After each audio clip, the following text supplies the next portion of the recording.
mornings. I'm Lisa Brady, Fox News. That bottom line from police and fire officials around Los Angeles, where fires driven by windstorms are now claiming lives. Fox's Tanya J. Powers. Some 70,000 people are under evacuation orders, and at least 2 people have been killed in the wind-fueled fires that have burned thousands of acres.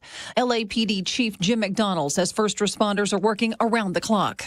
Firefighters, police officers, deputies, they're out there sheltering in their vehicles, their trucks and their cars, so that they don't end up getting burned from the fire that was being driven by 75-plus mile-an-hour winds. L.A. County Supervisor Lindsay Horvath urged those under evacuation orders to leave. The longer that you wait to evacuate, the more you are putting people in danger who are putting their lives on the line to protect your homes. Strong winds are expected to continue into tomorrow. The White House says President Biden, who's been in California on a previously scheduled trip, received a briefing on the Palisades wildfire overnight and was getting another briefing today at a Santa Monica fire station while making more federal resources available. President-elect Trump is criticizing the California governor and his water policies in a Truth Social post.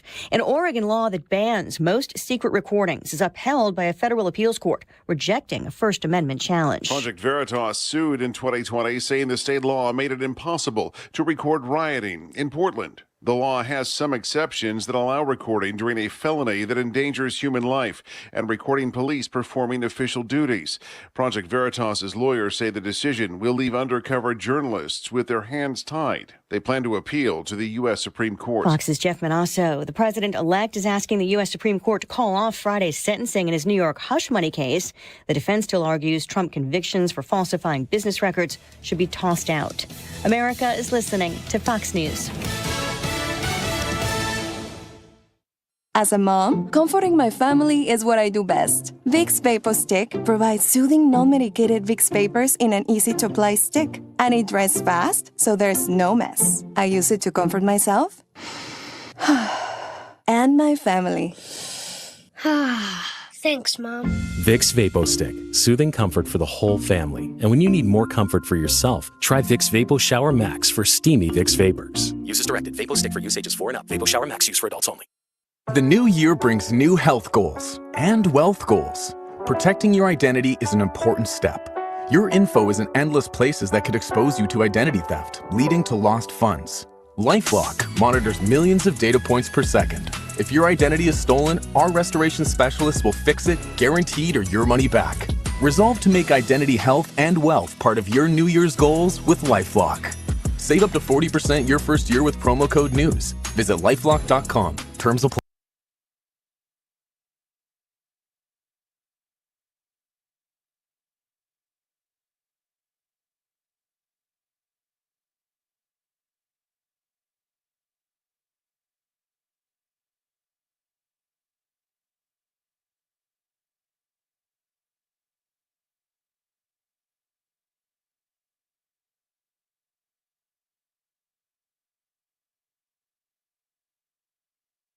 Hi, I'm Bob Kershaw with Retirement Advisory Group. Are you worried about market volatility? Are you concerned your money won't last you through retirement? Hi, I'm Tammy Kershaw, and as a family-owned business, we are committed to protecting your retirement, whether you're nearing retirement or already retired. We have a lot of folks that aren't aware of all the new investment choices that are available, which give you growth and protection from losses at the same time. Are you aware of all the fees that you are currently paying? We can show you how to avoid those fees. So come in now for your free retirement review and get a second opinion on your retirement plan. And just for coming in, you'll get a copy of our latest edition book, Your Key to a Worry-Free Retirement. Let us show you how to retire with confidence. We are proud to say we haven't lost a penny of our clients' money in 39 years, and we won't lose a penny of yours either. Let our family help your family. Call us now at 314-993-9494 or go online to retirementkey.com. That's retirementkey.com.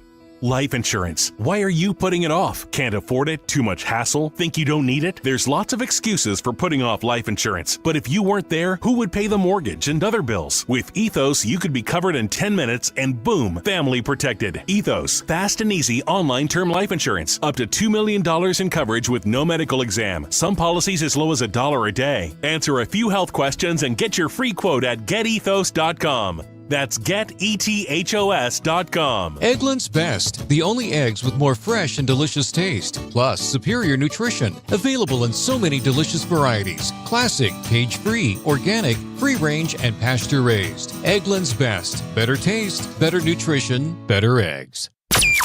That is exactly what I needed to hear. Thank God someone here knows what they're talking about. That's us. That's right. Gotta love this American ride.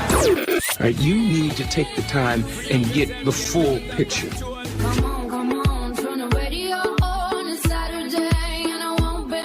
Don't get me wrong, I love the ladies. I mean, they rev my engine, but they don't belong in the newsroom. It is Anchor Man, not Anchor Lady. What do you want from me? I'm not America's sweetheart. Goodness sake, kid. Keep your voice down. Your father's listening to the radio. I'm not America's sweetheart. This is the Annie Fry Show. Hey, good morning, guys. This is going to likely be the most destructive fire in state history based on what I've seen over the last 12 to 24 hours. I've been coming in north on PCH. Keith came in from the south, and I can tell you, the Pacific Ocean is literally right over there. These homes are right on the beach. There are 3 burning right now. As you can see, 3 others burned earlier. And as I came down PCH from the north, I had to see about 24 homes burning along the beach.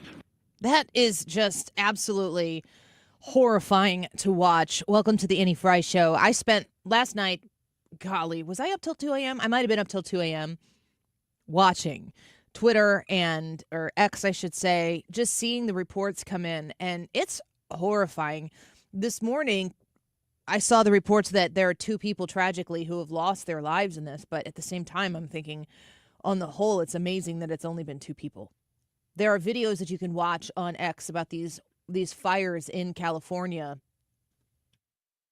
They are clearing out hospitals and homes for elderly. I don't know if they're nursing home or assisted living or whatever, but there is a blaze of fire in the mountains behind these buildings, and there is a whole wave of wheelchairs and hospital beds being relocated. I just cannot imagine it. I can't imagine it. We're going to watch and see if they give any further updates on the situation there. 100-plus mile-an-hour winds continuing to just dramatically make this fire situation an absolute catastrophe. This is a report from Fox 11 locally about the situation. My heart goes out, obviously, to the people with their homes, and I'm watching the small businesses around us go up in flames. This is people's livelihoods, so it's devastating. But what is most concerning to me is our first responders and our firefighters who are trying to battle this. There's no water in the Palisades. There's no water coming out of the fire hydrants. This is an absolute mismanagement by the city. It's not the firefighters' fault, but it's by the city. And I'm going to be very honest. We've got a mayor that's out of the country, and we've got a city that's burning, and there's no resources to put out fires. So if you look at your pictures, you don't see the firefighters there because there's nothing they can do. How tragic is that the mayor is out of town? You listen to that Fox 11 report, and you hear that the fire hydrants are out of water. I hate being in the middle of these types of situations and then finding out that there are massive government failures to prepare for something like this. Like Brad, you and I here, Midwesterners, we know that tornadoes are happening. Right.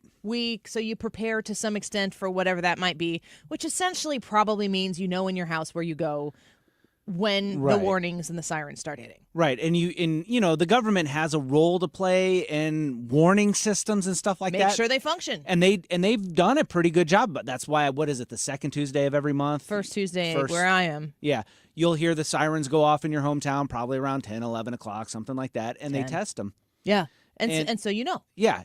And they've done a great job with increasing the amount of time that they give and all that other stuff. But like with wildfires, there's way more that a government can do. Well, we also here in the Midwest would prepare for earthquakes. I know that the New Madrid fault, I watched a YouTube video of that with my kids. Was that stupid? I don't know. I feel like, more information is better. That's the way I live. If it's bad information, I still want the information. I can do something with it. I don't know that my kids always need to have it, but it was on YouTube, and it was some sort of documentary. I watched that over the holiday break, and it was talking about the fault line and when was the last time it was really bad, and how everybody, people don't look at the New Madrid fault, but people are always talking about the San Andreas fault. So you probably need to be prepared to some extent for an earthquake here. In my lifetime, I can think of feeling one, and that was within the last 10 years or so when that one took place. But whatever your region is, you have to prepare for a certain kind of natural occurrence of Mother Nature's wrath. Now, have you heard how this fire started? I haven't heard. I read on X that it was somebody's fireworks that started in a small fire, but that was on X. I don't know if that's true. Regardless, it's always the tiniest, smallest things in California that end up setting a whole massive amount of acreage on fire. How do you not have a plan for this? How are you not more prepared for this? There's also the possibility that it's the act of God is so great that you could prepare for what is within the realm of your understanding of reality and possibility, but then the hand of God goes just a bit further. And I think also, if you look at the East Coast and you talk about hurricane preparation, when you see how Ron DeSantis and the people of Florida handle hurricanes, they are in the business of handling hurricanes. They know exactly what to do. They know exactly where government, you just listen to Ron DeSantis talk about this as the governor. They know exactly where to step in, and they know exactly when to get the heck out of the way and let the people do the things that need to be done in order to get everything back up and running. Now, if you're in the mountains in North Carolina, apparently that's not somewhere that you're so prepared when it comes to hurricanes, because it doesn't really happen. Fires happen in California. That is the thing. Where else do they happen in the United States? It's all West Coast fire. In California is the whole West Coast. Yeah, like them, Washington and Oregon. Yeah, but mainly down south because it's dry. I don't think I've ever heard of a fire in Washington and Oregon the way people talk about it. It doesn't make the national news. Not like this. Well, Oregon's rainy. The Pacific Northwest is rainy and wet and damp, so it doesn't ever get to the extent that it does in Southern California. So I'm reading live reports, and Elon Musk says this over and over and over again. You are the media now. When I'm laying in my bed in comfortable, snowy Midwest, taking in the firsthand experiences, visually seeing what it is that people trapped in their homes with fires ablaze, these beautiful Palisades homes that have glass from the ceiling to the floor so you can see the beauty of everything that's around you. It's all on fire, and they are there, and they're videoing this so you can see what's actually happening. You can deduce what the situation is like there, but the question of what started it? Who's responsible for it? Was this beyond anybody's ability to prepare? The other reports that I'm seeing on X over and over and over again is they don't have the manpower to handle the situation because it's that big. And then, of course, what you hear there from that Fox 11 report, LA fire hydrants are out of water. You don't see firefighters there because there is nothing they can do. How do you get to that place? I don't want to bring politics into something in the moment when people are suffering and dealing with the tragedy as it is unfolding. So I'm going to play this and I'll let you decide for yourself. Gavin Newsom in California has a lot to say about the environment. There's a lot of regulation and burden that is placed on the people, the taxpayers of California, because he fancies himself quite the environmentalist. And I'm looking at what's going on in California and being like, this isn't a brush fire burn that you implement in order to restore the environment where it is. People's livelihoods are going up in flames in a matter of minutes. Donald Trump In 2018, President Donald Trump was in California, and this was after one of the fires. Mm-hmm. Yeah. And he's on the ground, standing with Governor Newsom, and they're discussing the situation, how to handle it, how to manage it. It's cleaned out and protected. You got to take care of the floors, the floors of the forests, very important. You look at other countries where they do it differently, and it's a whole different story. I was with the president of Finland, and he said, we have a much different, we're a forest nation. He called it a forest nation. And they spend a lot of time on raking and cleaning and doing things, and they don't have any problem. And when it is, it's a very small problem. So I know everybody's looking at that, to that end, and it's going to work out. I think it was right before the election actually happened. Brad, do you remember we covered some of this? And it was kind of quite bizarre when Donald Trump was in California. I think it was a fundraiser of some kind. And he was standing. He was standing on this plateau or something like that. Beautiful California landscape all around him, and he went nerddom. Yes. On water, access to water, preservation of water assets in California, and why the hell is Gavin Newsom redirecting all of this water into the ocean? Yeah, he was talking about how the snowpack is melting, and rather than putting it in reservoirs and stuff like that, we're so worried about the environment, we create concrete ductwork to just send it straight out to sea. You're talking about fresh water this is how California naturally gets its water supply. It's snowpack that melts, big snow in the winter, snowpack melts, you get the water downstream. That's where all their rivers and everything come from. Gosh, it sounds like Joseph in Egypt. You're going to have snow in the winter. You're going to need it when you're dry in the non-winter months. The thing that blows my mind is the absolute arrogance of people and thinking that we can control stuff like the climate. It's like, oh, we're having such a huge effect on the climate. Our efforts, it's looking like our efforts, at least our efforts in Southern California, are having a worse effect than anything else that we've done as humans out there. Like, we can maintain and be good stewards of the environment, but to say, hey, we can't build a dam because that would be unhelpful to whatever species they're trying to protect. At some point, you got to say, yeah, but now we're looking at fires that they don't have water for, allegedly. And those are people's lives, their livelihoods. And the water isn't just needed for putting out massive fires. There's a plentiful amount of uses for it. I'm not smart enough to know the ins and outs of this, the details of it, but the damage, the horror of what is taking place visually, I can't believe at least the last report I heard, I cannot believe that only 2 people are dead. It's amazing, because I told you in our private chat before the show, I was looking for video of the fire, and I just couldn't find anything with a reporter and talking.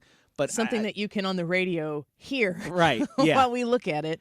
But I was looking at this and scrolling through video after video after video, house after house after house, street after street after street, dash cams of people driving through what looks like hell with fire blowing over and embers going everywhere. It is the most surreal and terrifying thing I've ever seen. So yeah, if only 2 people have died, that's amazing. God be with their families, and Lord have mercy. If you've been continuing to watch it, we're not going to talk about it all day. It's a massive fire. It is a historical event. I've been to that area a couple times. I had a family member who I used to visit, an aunt that lived in Brentwood. And so I was able to, in high school, go out and visit that area. And it started to get to the point where as the fire continued to progress, they started saying places that I'm like, oh, I remember that place, or I remember being there. I remember being up in the mountains on we would hike up the mountains, and one July 4th, we went up there and watched fireworks shoot off over the ocean. It was incredible. The location is incredible. These homes are very, very expensive homes, and I'm going to be honest, there's a lot of people living in the St. Louis region right now and a lot of the suburbs who have bigger and nicer homes. They're just not nestled into the mountains overlooking the ocean in a beautiful, beautiful climate. So the value of those homes there are so astronomical. The cost to rebuild this, the payout that is going to be coming from some insurance companies is going to be massive going forward. It's a true emergency in California, and every single one of your prayers that you can send up for these people to keep them safe and to give them peace is absolutely necessary. Deroy Murdock, who traditionally is on with us on Wednesdays at 1:05, is going to come talk to us in just about 5 minutes or so. He grew up in the Palisades? Yeah, I messaged and I was asking, and yeah, he went to high school, Palisades High School, or whatever the high school is called out there. So, well, there's a report, I hope this isn't the one he went to, but the Palisades Charter High School has just been destroyed in the fire, and that is the high school that was featured in multiple Hollywood films like Carrie and Freaky Friday. So I don't know if that's the one he actually went to, but he knows this area very well. I think you said his parents are still there? Well, his parents are in Southern California somewhere. I'm not sure in the area specifically where. But he knows this landscape. He knows the climate, and he's going to talk to us from a very personal place. When we come back, we'll speak with Deroy Murdock. And then, of course, at 1:05, our friend Harris Faulkner is going to be back with us, and I'm going to talk to her about this. I'm going to ask her, too, about what it's like to report in under these circumstances, because the devastation is so incredible. The visuals are absolutely wild, and we'll find out from Harris Faulkner what that's like at 1:05. We'll be right back. Wherever I roam.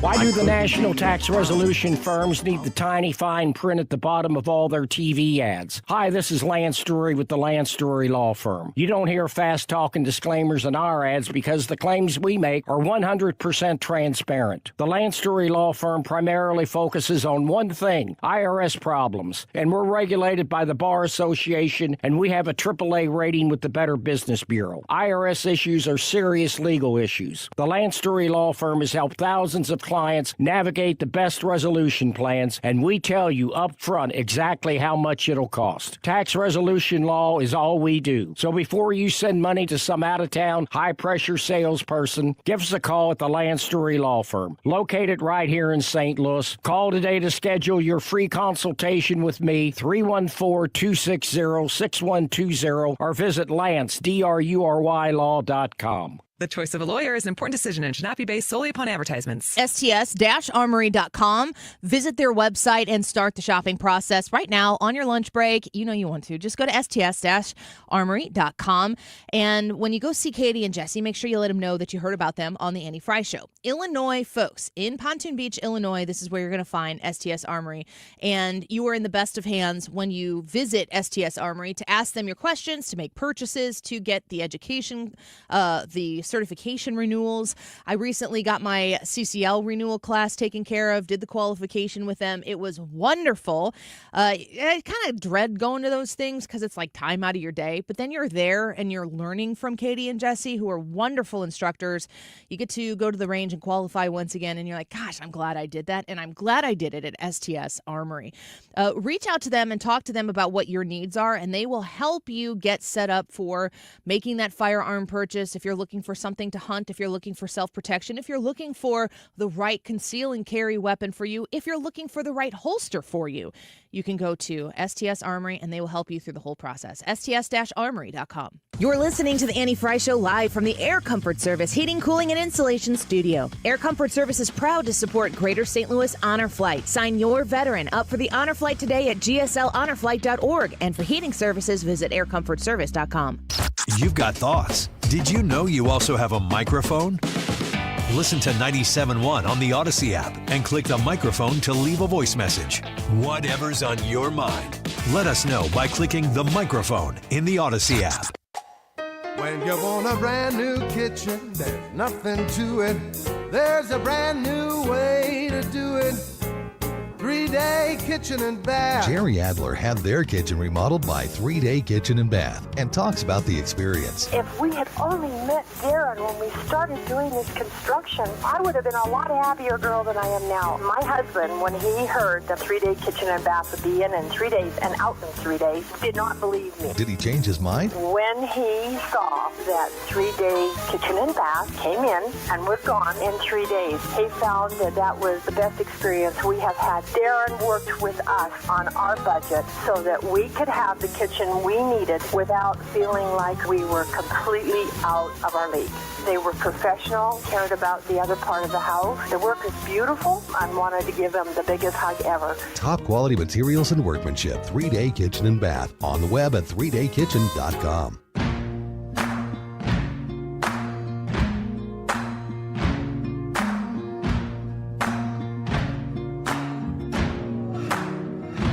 You can run on for a long time. Run on for a long time. Run on for a long time. Sooner or later, gotta cut you This down. is the Annie Fry Show. Follow Annie on X at Annie Fry Show. Go tell that long-tongued liar. Go and tell that midnight rider. Tell the rambler, the gambler. Los Angeles County is under mass evacuations right now as 3 wildfires tear through the area, leaving thousands of acres scorched. Dozens of homes and businesses are believed to have already been destroyed by the flames. Dire warnings have been issued, with officials saying there is an immediate threat to life in several towns. Fox News Channel's Carly Shimkus giving that update or that breaking news alert on the dramatic and chaotic and catastrophic event taking place in Southern California right now. The visuals of this fire sweeping over neighborhoods is nothing that I have ever seen before. And we want to talk to our friend Deroy Murdock about it right now. Deroy, it's good to have you back on the show. Of course, you're a nationally syndicated columnist, a Fox News contributor. But these California wildfires, as I understand it, hit a bit close to home for you. No doubt about that, Annie. Happy New Year. I don't know if that's really the appropriate phrase to use today, but it's the first we're speaking in 2025, and what an unfortunate start to the year we've had so far. And yeah, these fires are quite personal for me. I grew up in Los Angeles, as you may know, and specifically I went to Palisades High School, which is right in the middle of all the chaos and mayhem we're seeing right now. I'm not exactly certain what the status of Palisades High School is at the moment. Is it the same as Palisades Charter High School, or is that different? Correct. Same. When I was there, it was called Palisades High School, then it got changed to Palisades. Then it became a charter school. So. There's actually a Fox News alert that says that it has been destroyed because it is that right? It's listed as being featured in the movie Carrie and Freaky Friday, and it says that the fire has reached it. I'm sorry to say that to you. Well, thanks for the update. It's obviously a constantly changing situation, but yeah, it isn't Freaky Friday, and a number of other pictures, and it's a beautiful. I'd say it was a beautiful campus, but because of the lovely weather, rather than being kind of a closed structure, you basically have these big terraces all over the place and big wide hallways, and the classrooms which open onto the big hallways, open air hallways and open air, terraces, verandas, and so on. So a very physically open campus, lots of sunshine, palm trees. When I was there, class of 1982, I was there between 1979 and 1982. So we had, wonderful time, great weather, lovely. It was just almost like, a beach resort where they happen to have some classes. From the second floor classrooms, you could look down Temescal Canyon. You may have seen Temescal Canyon Road on some of the coverage, and look right down at Will Rogers Beach and see the waves crashing up on the shore. And some of the surfers would say, well, the waves are a little too big to miss, so we're just going to have to skip algebra class or whatever it might be and go down and surf for a couple hours and come back and figure out some way to get an excuse from the parent or maybe falsify one or what have you. So anyway, it was a wonderful place to go to school and beautiful part of L.A., very scenic and comfortable and lovely, and so it's just very, very it's excruciating to watch this footage and see that area so well just completely demolished. Well, Deroy, we're speaking, here in St. Louis. I was talking a little bit in our first segment about how we are very familiar with tornadoes. We are right on the New Madrid Fault. So we've been hearing forever, decades, about the big earthquake that is eventually going to happen. It hasn't happened yet, but it is a top of mind thing for people who are residentially here and have been for some time. I've never lived in California, but I have visited several times that area of the country. I got to think that people are aware of the threat existing of wildfires. And I'm wondering, should there have been more preparation to push back against what's happening? Or maybe it's possible that this is just so magnificently awful that it got out of hand before it could get under control. Well, this is magnificently awful. It's unusual to have. It's not that unusual to have Santa Ana winds, which come in off the desert. Sometimes, if they're low level, it can be quite lovely. You basically get days up in the 80s and 90s, but very, very dry. All the smog and marine layer and haze just blow off to sea, and you get incredibly beautiful, crisp days. You can see forever, and then at night you can see. It's like being in a planetarium. All the stars come out, and there's a very nice sort of almost static electricity kind of crackle in the air. I think if it's mild Santa, it's lovely. When it gets up into the 60s, 70s, 80s, and 90s, it's another story. And because of the very low humidity and the wind, fires break out, and then they just get turbocharged like what you're seeing right now.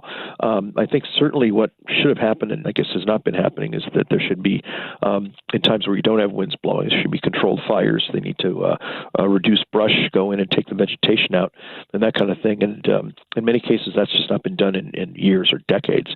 And so you get all this potential fuel that catches fire, and then you get what you're seeing on your TV screens today.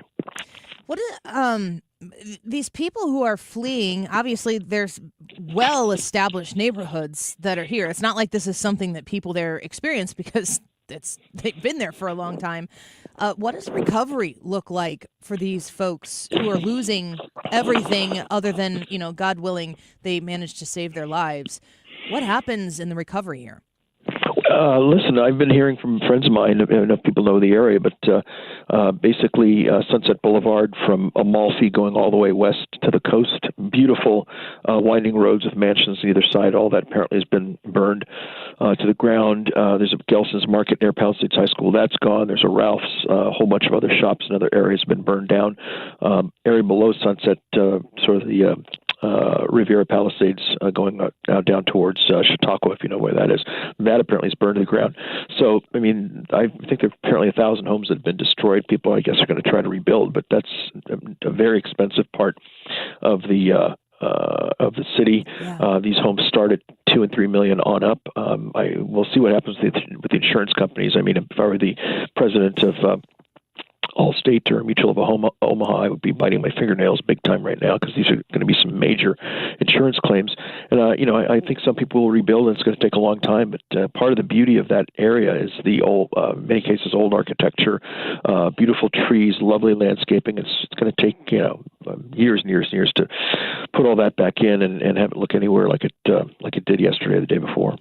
Deroy Murdock speaking with us right now, Fox News contributor, nationally syndicated columnist, and also Project 21 ambassador. I want to talk to you about, not about necessarily politics leading into this catastrophe, but politics may have something to do with what happens after this catastrophe for people who are like, gosh, do I want to go down that route? Because if you were ever going to leave a place, after all of this might be the thing that makes you say, all right, everything that I had here that is gone now, I'm going to have to reestablish roots. What is your advice to the governor of the state of California and the people who are running these more local governments right now? Because California doesn't seem to be the most, comfortable, financially, economically overregulated place to live. You raise a very good point, Annie, which is if you have a situation like this, it gives people, it really puts them in the fork in the road. Do we want to spend the time and energy to clean up the mess, get permits, hire an architect, hire a contractor, build a house? Where are you going to live in the meantime? Do you sit in a hotel for 2 years while you rebuild your house, et cetera? Or do you say, you know what, Palm Beach is looking pretty good, yeah. Or I'm off to Nashville, or gee, maybe it's time to go to Austin, whatever it might be. And I think a lot of people are going to have that choice. A lot of people will say, you know what, it's just not worth it. I'm out of here, especially if you look at things like the lack of preparedness for the fires. Apparently the reservoirs that feed the water hydrants have been not replenished quickly enough, so the firefighters are running out of water. The mayor of Los Angeles, Karen Bass, she's not downtown at City Hall. Maybe she's there now, but when this thing erupted, she wasn't even in California. She wasn't in the United States. She was in Ghana, of all places. A lot of people are like, okay, why are you in Ghana while we're burning the ground? So that lack of leadership, I think, will probably lead some people to get up and leave. I would say what I'd say to Karen Bass and to Gavin Newsom, if you've got people who are in that situation, you want to give them every incentive to stick around. That means more easy access to permits, quicker approvals. If the decision is no, you can't build for whatever reason, at least give people a quick answer. And then, we're thinking about it. You can't get an answer one way or the other. Hopefully it's a yes, but if it's no, make it a quick no. And then make it as easy as possible to hire people, put people in place. And for those who want to rebuild, don't make the road any steeper, make the road flatter for them. Yeah. And I don't know if people like Gavin Newsom and Karen Bass are, if they're wired that way. They're wired generally to say no rather than say yes, unfortunately. They're going to have to revisit that if they want to get people to stick around and rebuild as opposed to pack up and, take the next flight to Florida, Texas, or Tennessee. Yeah. I mean, you don't even have to pack your things because the things are gone. I live... Well, that's right. Nothing to pack. Yeah. Deroy, I live in the state of Illinois and I work here in the state of Missouri, and it's such a stark difference in the way business is done. Just from an Illinois regulatory process. You want to, put a deck on your house, it's super complicated to do it. In one side, it's less complicated to do it in another. Building homes and permitting and, I've been looking into building a home, and the kind of insulation you have to have in Illinois is different than what you have to have in Missouri. And Illinois, I sometimes feel like Illinois is the test kitchen for liberal, left-leaning crazy because people don't pay attention to it here the way they might pay attention to it on the East Coast or in California. But if you want to talk about regulatory measures and where do the ideas of what kind of stove you can have in your house or what kind of shower faucet can you have, this stuff all comes out of California. How do you build 1,000 new homes when all of this red tape is in the way? I think that there's going to be some sort of political reckoning that takes place in the wake of this, because en masse, we're going to see how punitive over-regulatory babysitter government actually is. Well, there are 2 points. One is, as you say, if people decide, hey, we're going to stick around, we're going to rebuild, we really love the Palisades, we're going to make the effort to stay here.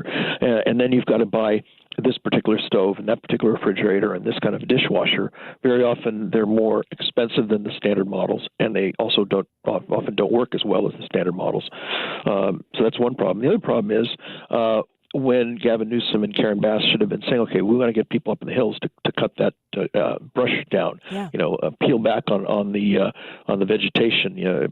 Let's take the fuel out of there so that if we get a fire, it's a small fire, not a Armageddon. But instead of focus on that, we were focused on, you have to have this kind of a shower, and you need to have electric vehicle mandates, and no, that dishwasher uses too much energy, and you need to have this kind of a microwave, and you got to have this kind of stove. And they spend all this time on, let's make things quote unquote sustainable. Well, I'm looking at LA right now. It doesn't look like it's being sustained. It looks like it's being destroyed. I really wish these people had focused on how do we keep this place safe and intact rather than engaging in sort of green virtue signaling, which now has led to a lot of black smoke and destruction and mayhem. Yeah, and it'll be I don't know if these governmental leaders have it in them. Their religion is their the regulatory process is how they worship, and I don't know that they're going to have it in them to make it palatable. Now, you can't go to Tennessee and get the Palisades. I understand that. Mm-hmm. So the landscape, God willing, will be restored and people will be able to figure it out. But I think there will be a lot of interest going forward as to how they're able to build that without getting so much in the way of the poor people who are losing everything as we speak. I really hope you're right about that. Again, as we're sort of both indicating, I don't know if those brain cells exist in the minds of Gavin Newsom and Karen Bass, and even beyond those two, the California state legislature, which makes Gavin Newsom look maybe a little bit like, maybe not Ronald Reagan, maybe like Mitt Romney. And I think the LA City Council is probably to the left of Karen Bass, which is pretty left. That's wild. So, the legislators and local and state legislators are no better. But maybe perhaps in a situation like this, which is so devastating and so severe and so dramatic and so horrible, maybe they'll say, all right, maybe we should take our boots off people's necks a little bit and let them breathe, and hopefully that encourages them to stick around rather than, as you say, there's nothing to pack, it's all burned. Just get on the next plane and, move to the free state of Florida or something of the sort. Deroy, last question before we let you go. We appreciate your time today. We've got, 12 days or something until Donald Trump is inaugurated. How much does it matter to the people of Southern California who is in that federal position to be of service? Oh, I think a lot. I mean, there's certainly federal regulations that could be dialed back, and part of President-elect Trump's agenda is to restore the pace of deregulation that we saw in his first administration. So that's, I think, would provide a lot of potential assistance.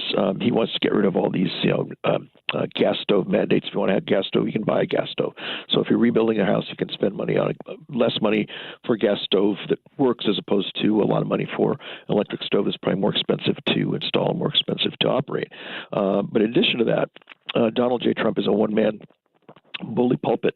In addition to whatever he can do in terms of federal regulations, I'm sure he will make it very well and clearly known what he believes about the need for deregulation in California to rebuild from these fires. And if he can't do anything directly about what goes on in Sacramento and in LA City Hall, he certainly can make a lot of noise and give, shall we say, apply carrots as well as sticks to try to forgive the pun, light fires under the derrieres of Karen Bass and Gavin Newsom.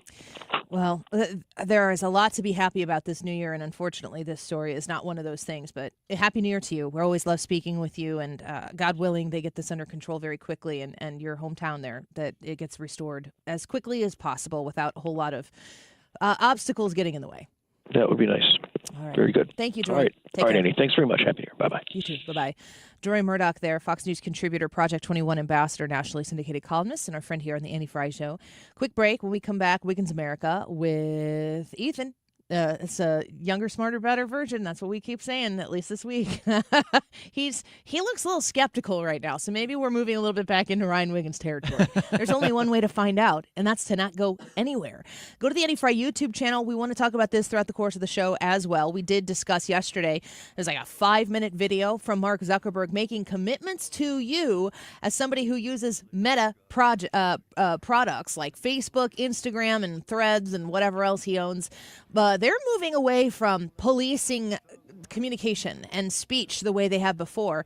And he said, we're going to do it a little bit more like Twitter, like X, like what Elon Musk has done.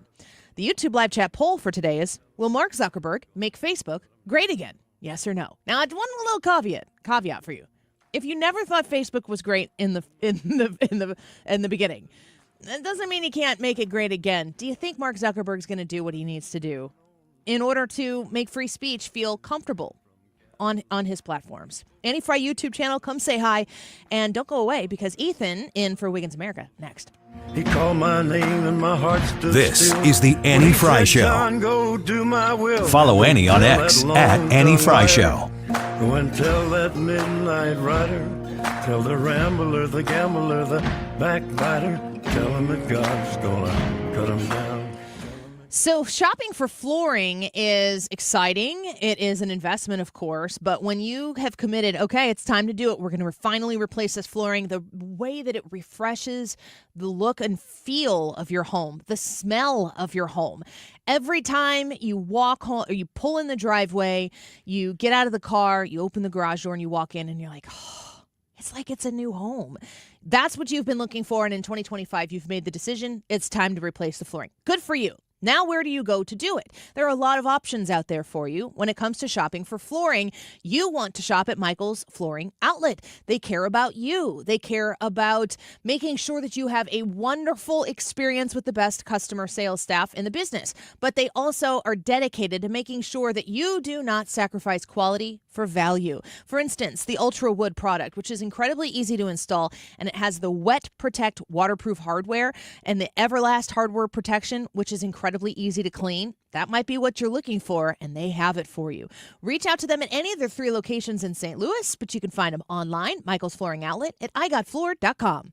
A 2024 survey by Navitus Health Solutions reported that 48% of Americans have been unable to fill a needed prescription at least once due to the cost. RX Outreach, an online nonprofit mail-order pharmacy based in St. Louis, is committed to providing safe and affordable medications for everyone. They offer over 950 medicines for chronic illnesses and conditions and ship to all 50 states, regardless of insurance, without membership fees or copays. Contact RX Outreach at 314-222-0472 or visit RxOutreach.org. Today's YouTube live chat poll, will Mark Zuckerberg make Facebook great again? We want to know what you think on it. Jump on Annie's YouTube page, youtube.com/AnnieFry, and vote in the poll. And then after you vote, leave us a comment in the chat. We'll star it, might read it on air. The time is 12:44. This time check is sponsored by Jerry Kelly Heating and Air Conditioning. It's time for a $98 furnace tune-up. The Annie Fry Show YouTube live chat poll of the day is happening now. Tune in to the Annie Fry Show live stream. Vote and be a part of the conversation by typing in Annie Fry on YouTube. Subscribe and leave a comment. I've got fire for a heart. I'm not scared of the dark. You've never seen it look so easy. I got a river for a soul, and baby, you're a boat. Baby, you're my only reason. If I didn't have you, This is the Annie Fry Show. The Annie Fry Show is streaming online. Watch us live on YouTube and subscribe. You taught me how to be someone, yeah. All my life, you stood by me when no one else was ever. Dubé motoring in, drops it off, Scarbosa shoots, and scores! Bring on the sweet, cuddly mayhem! Mike Scarbosa makes the fur fly! It's Teddy Bear Toss Bedlam in Hershey! Here's a look at the replay on the goal from Scarbosa. Wiggins! Oh! Wiggins! Teddy bear toss. How about that transition right there? My goodness, that was something. It almost could have been number 5 in the nation, but it was really in the line of number 6 midday show in the nation. You know why? Why? Because I didn't mean to play that video when it started playing. So we rolled with it. This is a total Ryan Wiggins thing to do. Explain what just happened. Accurate. Explain the mistake. Yeah, but it sounded good. It worked out. Yeah. It worked out. So what that was right there, if you were wondering, was the teddy bear toss, which is a very popular tradition in college sport, or correction, in minor league hockey. Minor league. It's in Hershey, Pennsylvania. The Hershey Bears hockey team, they do this annual teddy bear toss, and they broke their own record again this year. When the first goal of a game is scored, they pick a date every single year around this time of year, and when the first goal is scored, fans throw as many stuffed animals as they brought with the game to them. That's out amazing. On the ice. And this year, any guesses as to the number of stuffed animals that made their way onto the ice at the home arena of the Hershey Bears hockey team this year? 800. 801. No. I'm going to go with 3,000.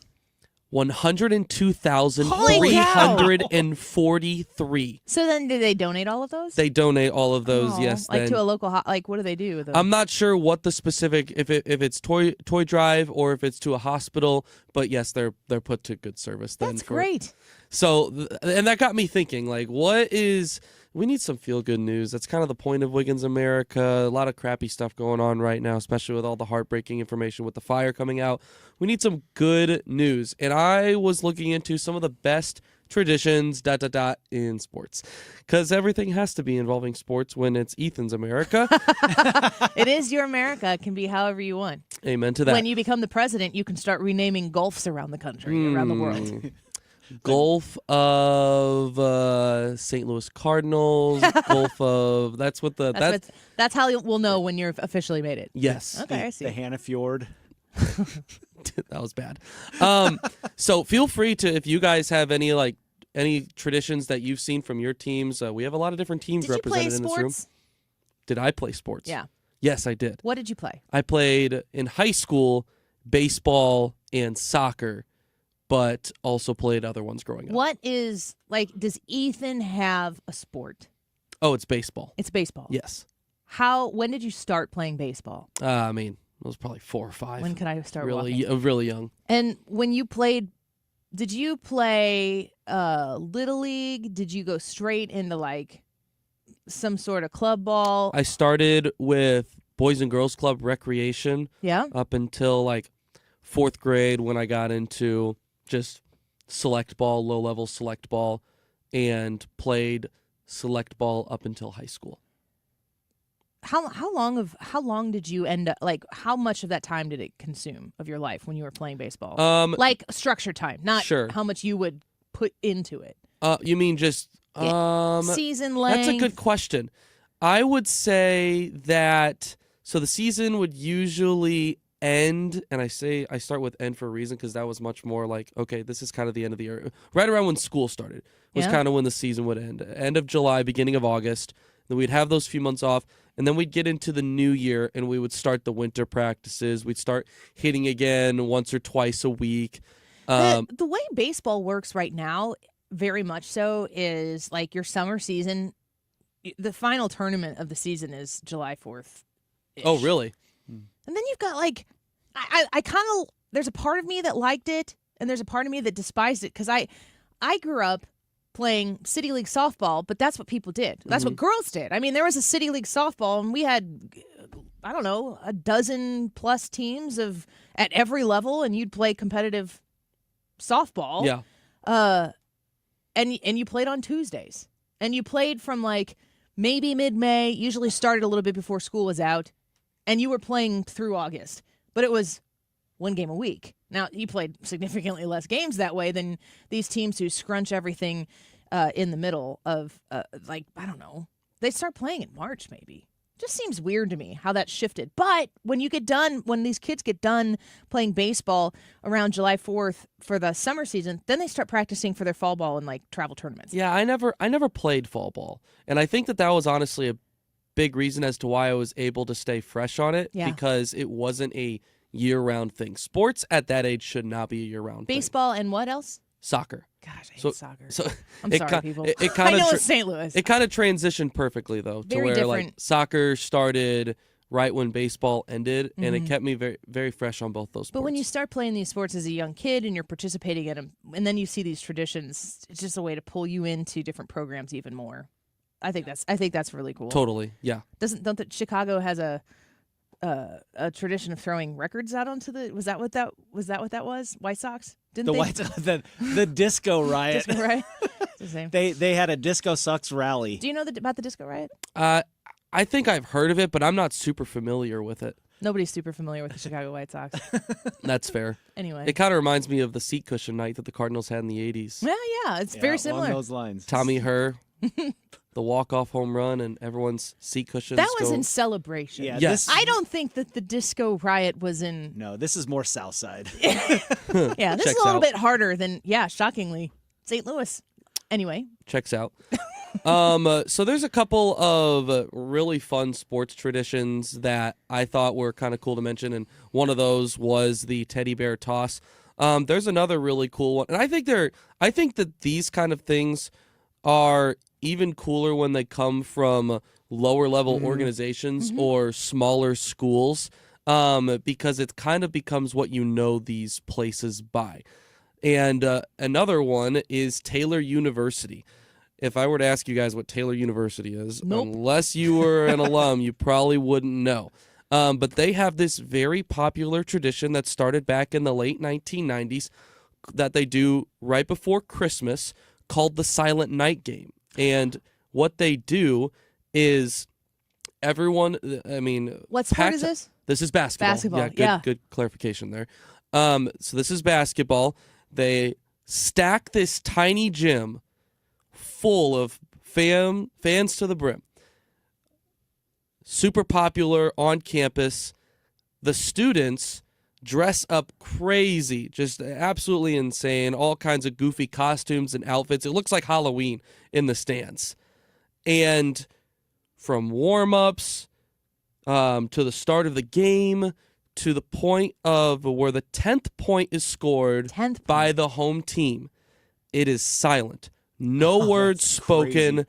So it's just, sellout crowd, basketball game, college basketball being played. Just a lot of sneaker squeaks. Yes, and nothing but whistles and sneaker squeaks.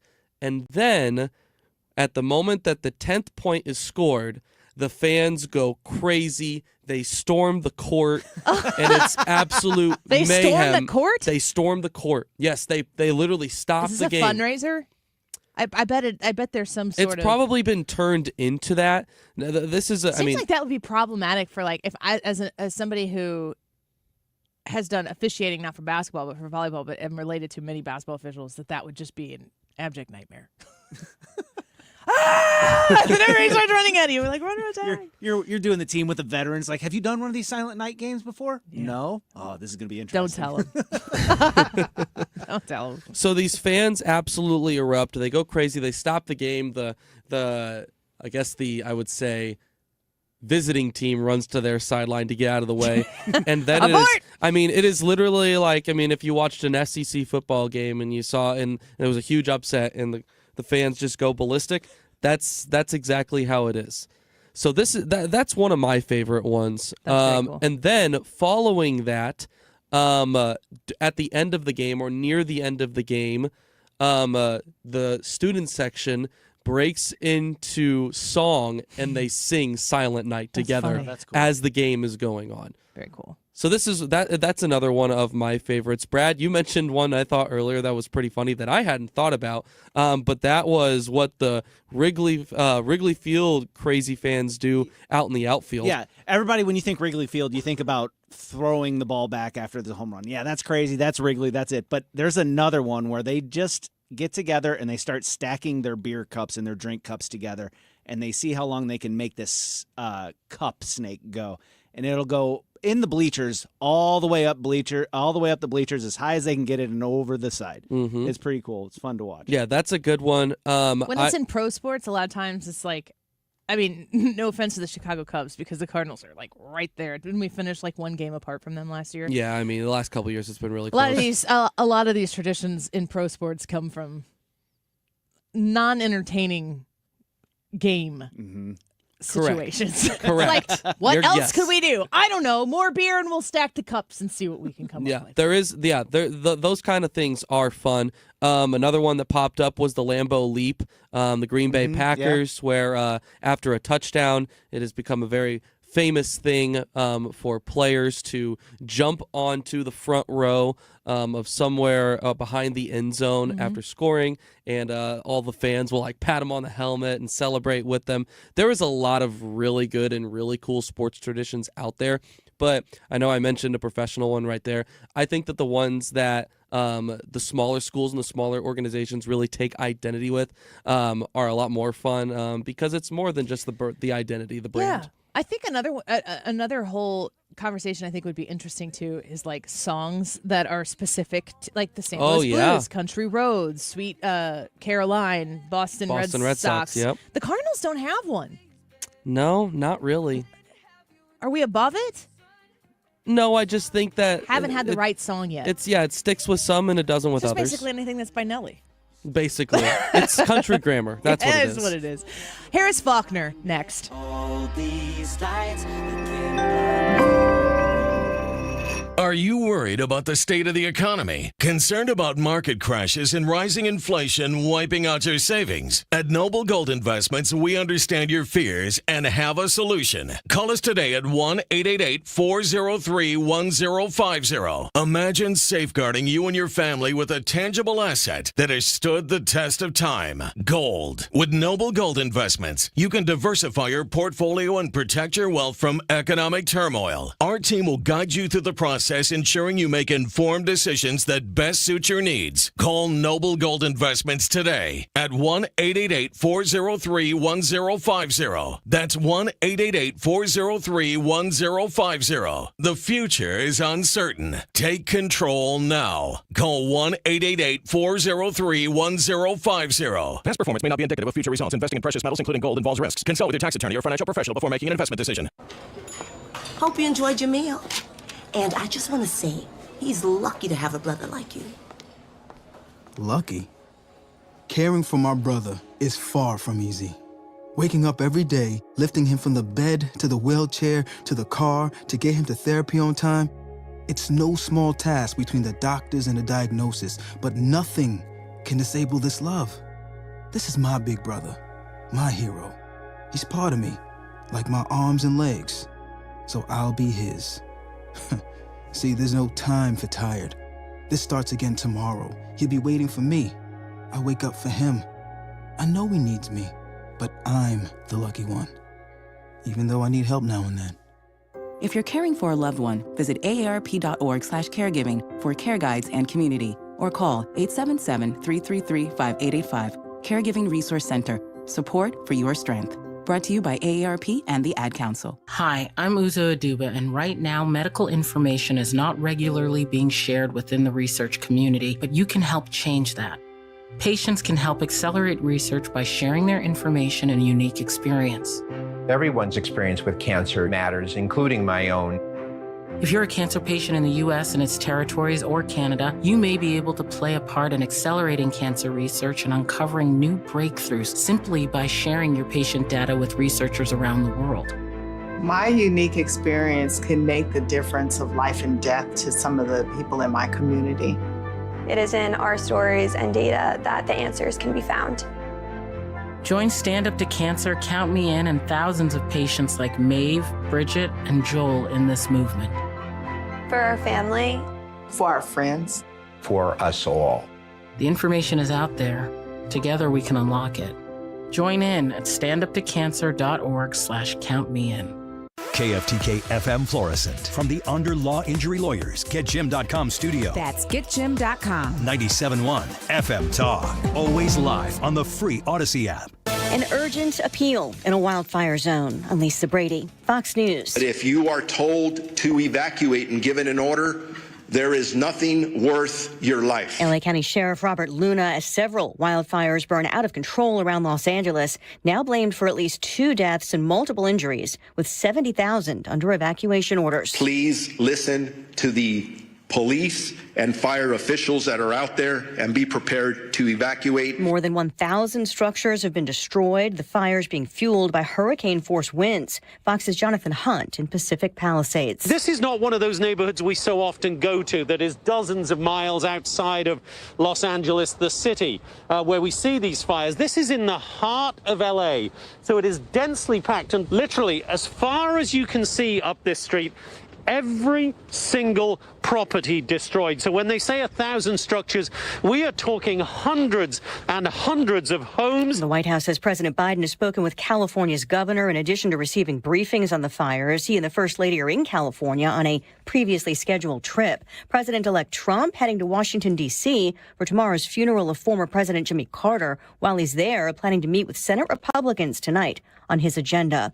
A Virginia man accused of stockpiling bombs is ordered to stay in jail until trial. A federal judge called Brad Spafford a man with a capacity for extreme danger. He faces a weapons charge for having an unregistered rifle.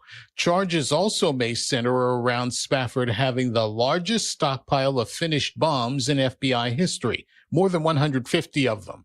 Spafford's defense attorneys say prosecutors have no evidence that their client intended violence against anyone. Fox's Gernal Scott. Investigators say an informant told them Spafford has used a photo of the president as target practice. America is listening to Fox News. As a mom, comforting my family is what I do best. Vicks VapoStick provides soothing, non-medicated Vicks vapors in an easy-to-apply stick. And it dries fast, so there's no mess. I use it to comfort myself and my family. Thanks, Mom. Vicks VapoStick, soothing comfort for the whole family. And when you need more comfort for yourself, try Vicks Vapo Shower Max for steamy Vicks vapors. Use as directed. VapoStick for use ages 4 and up. Vapo Shower Max use for adults only. The new year brings new health goals and wealth goals. Protecting your identity is an important step. Your info is in endless places that could expose you to identity theft, leading to lost funds. LifeLock monitors millions of data points per second. If your identity is stolen, our restoration specialists will fix it, guaranteed, or your money back. Resolve to make identity health and wealth part of your New Year's goals with LifeLock. Save up to 40% your first year with promo code NEWS. Visit LifeLock.com. Terms apply. Air Comfort Service, heating, cooling, and insulation, weather. Don't let that sunshine fool you. It is cold, even though the winds are also light, but 22 the high. Tonight, clear and very cold, 3 for the overnight low. Thursday, sunny, very cold in the morning, but up to 32 Thursday afternoon. Little light snow late Thursday night and into Friday morning. The focus, St. Louis South, 32 on Friday, a dusting to an inch. That's about it. This is 97.1 FM Talk, Chief Meteorologist Dave Murray.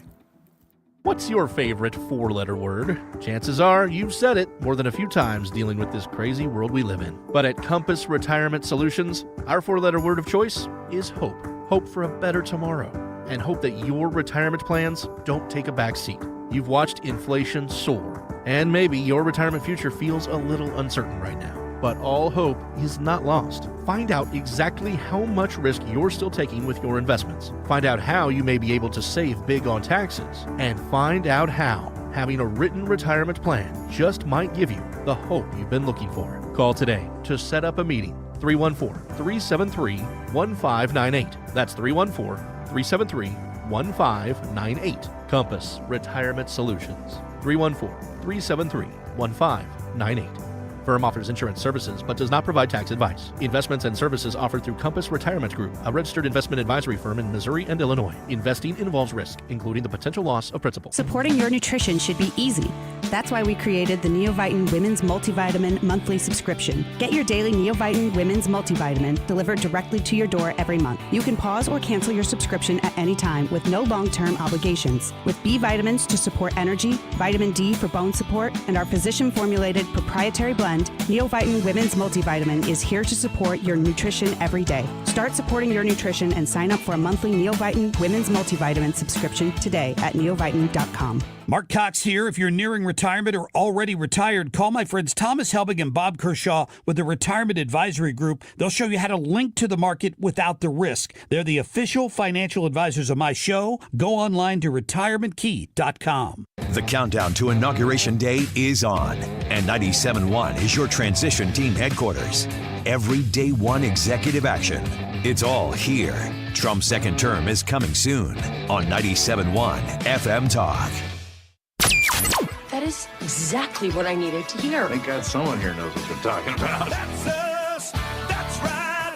Gotta love this American ride. All right, you need to take the time and get the full picture.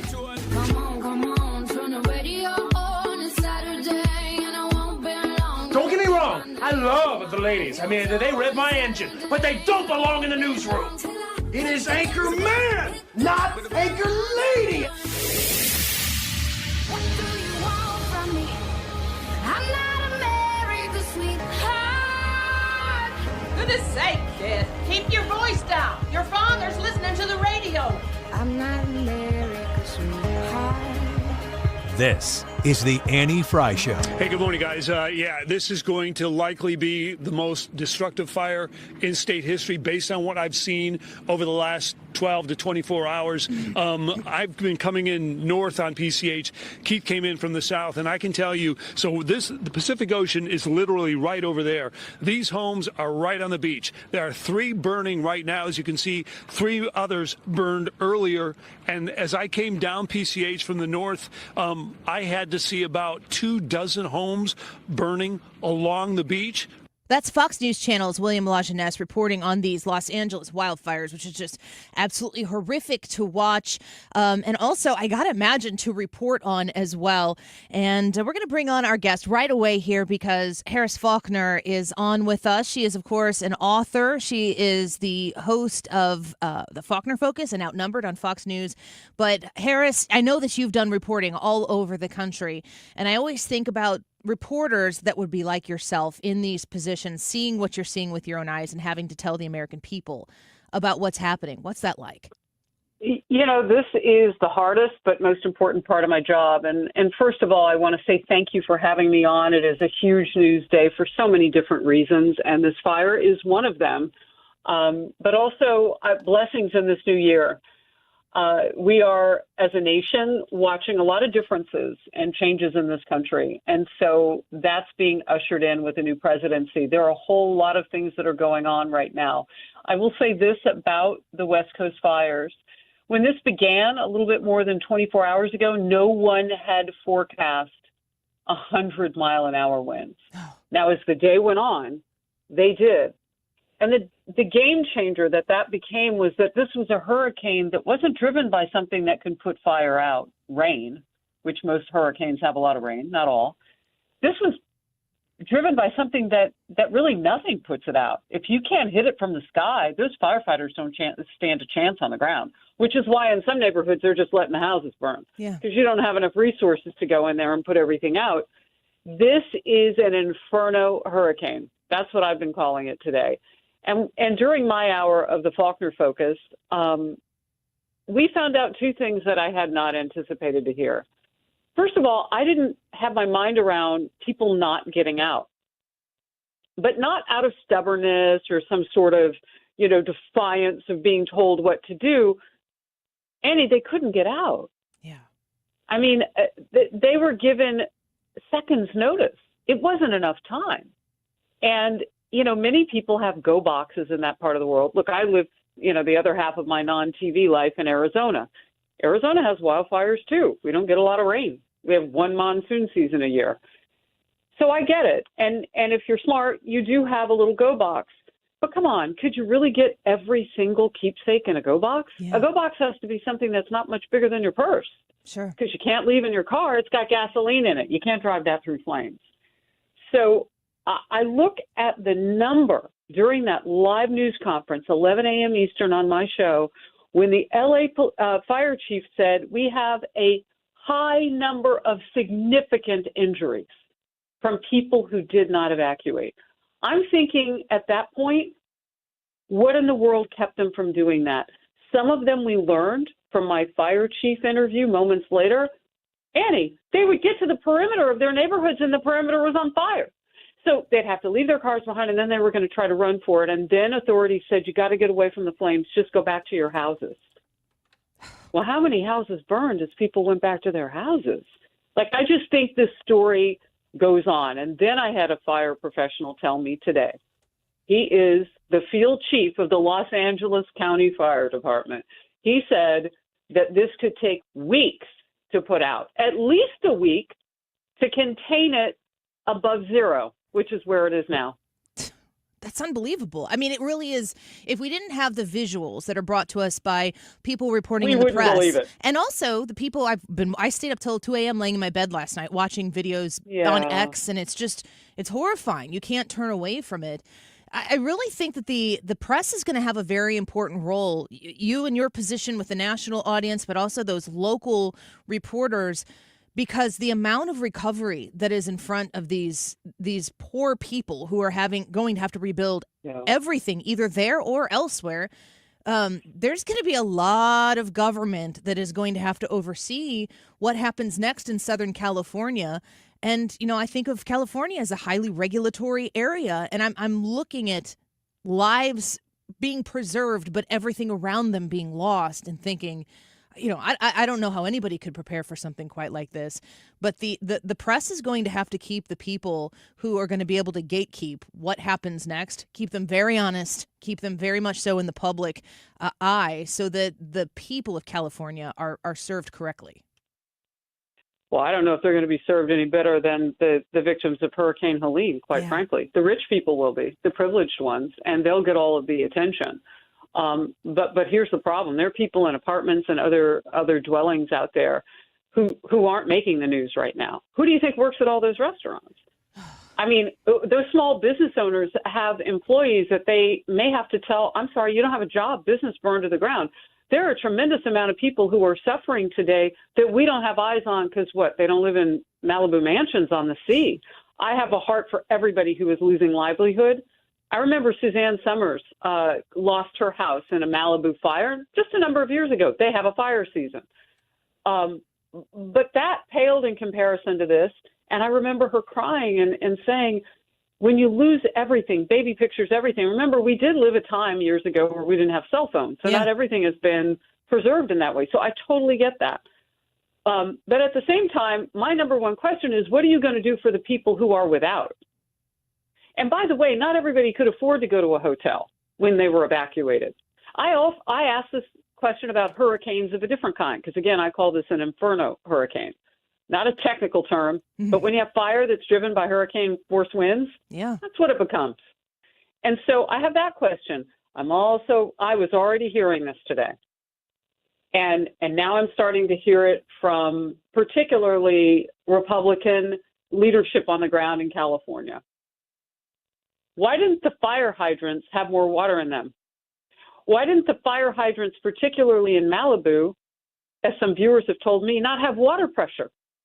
That means in some part of that city, even if you could evacuate, you can't drink that water. You know that when you don't have water pressure, you have to boil it. How are you going to boil it? You certainly don't want to turn on gas in the middle of a fire. even if you could. Like, it's a mess. You talk about government control and regulation. They have controlled people right out of their homes now. Why didn't they cut down some of that foliage? They know. Again, I'm in Arizona. You got brush that can burn that's fuel. You don't get enough rainfall. You got to cut that down, take that back to a more indigenous type of landscape. I know it may not be as pretty as a tree that you think you can water 365 days a year, which is not even possible in that environment unless it's artificial, unless it's some kind of a way that you're bringing water in. Well, if they're not bringing in enough water to keep the water pressure up for the human beings, I don't think you ought to be trying to save the trees that are dried out. You got to cut them down. Right. You have to cull what becomes fuel for a fire. I have so many questions. But you know what, Annie? I had those questions before this fire. Right. Yes, we've heard these discussions. Donald Trump has been somebody who has. I remember 100%. We were talking earlier on the show. We covered some press conference that he did. It was before the election took place. I think he was at a campaign event, maybe in Napa Valley. I don't know. And he started going like super nerd talk on water curation and what California is. I was like, gosh, this guy knows so much about something that me in the Midwest, I don't even need to know about this. How does Donald Trump know so much about the water situation in California with true ideas of how they need to be doing it better? You talked at the beginning of our chat here about it is a new year and there are so many things to look forward to. The federal government being in the hands of Donald Trump in 12 days will mean a world of difference, I think, for those people of Southern California as they rebuild than should Joe Biden continue to be in the Oval Office, or Kamala Harris, for that matter. Look, DHS, the Department of Homeland Security, is too big. It cannot handle everything that it's tasked to do, including FEMA. How do we know? Asheville, North Carolina. Right. Shenandoah, North Carolina. All the people after Hurricane Helene. I mean, what a national and international embarrassment to have as much as we have, but we look at Appalachia and say we can't see you as FEMA? Are they blind or are they cruel or are they both? Because I guarantee you FEMA is going to be on the ground in California. Oh, by the way, the absent mayor, Karen Bass, mm-hmm. She was doing something that dignitaries often do. She was at an inauguration for a new leader in Ghana. So she was, thousands of miles away on the African continent. Okay, that's part of what the job maybe entails, so on and so forth. The minute this happened, though, you get on a plane. I'm certain it wasn't like I don't know what she was flying, but whatever. I'm sure she could get out. And you drive in the rest of the way if you can only get into, to the border of California. Wherever you go, you get to your city. Now, I've understood from what her officials have told Fox News today that she's been an important part of the conversation, blah, blah, blah, blah. Do you have a phone? Can you make a video? Can you send out a message to people? Because I can tell you they have probably better internet in parts of the African continent than they do on most planes. I don't know about you, but I pay that $8 and then half the time the Wi-Fi doesn't work. Yes, I know exactly what you're talking about. Right. So she could have sent a little something before she left. She certainly could try from the air, but you have to show people that you care, not just through your assistants and other officials. And so she supposedly will be on the ground. The person who was at the news conference in her stead said these words live on the air. She cares. I want to thank Joe Biden and Governor Newsom. Excuse me, what? You want to thank Joe Biden and Governor? What have they done that they aren't capable of doing for everybody else so immediately? I mean, do you remember how long it took?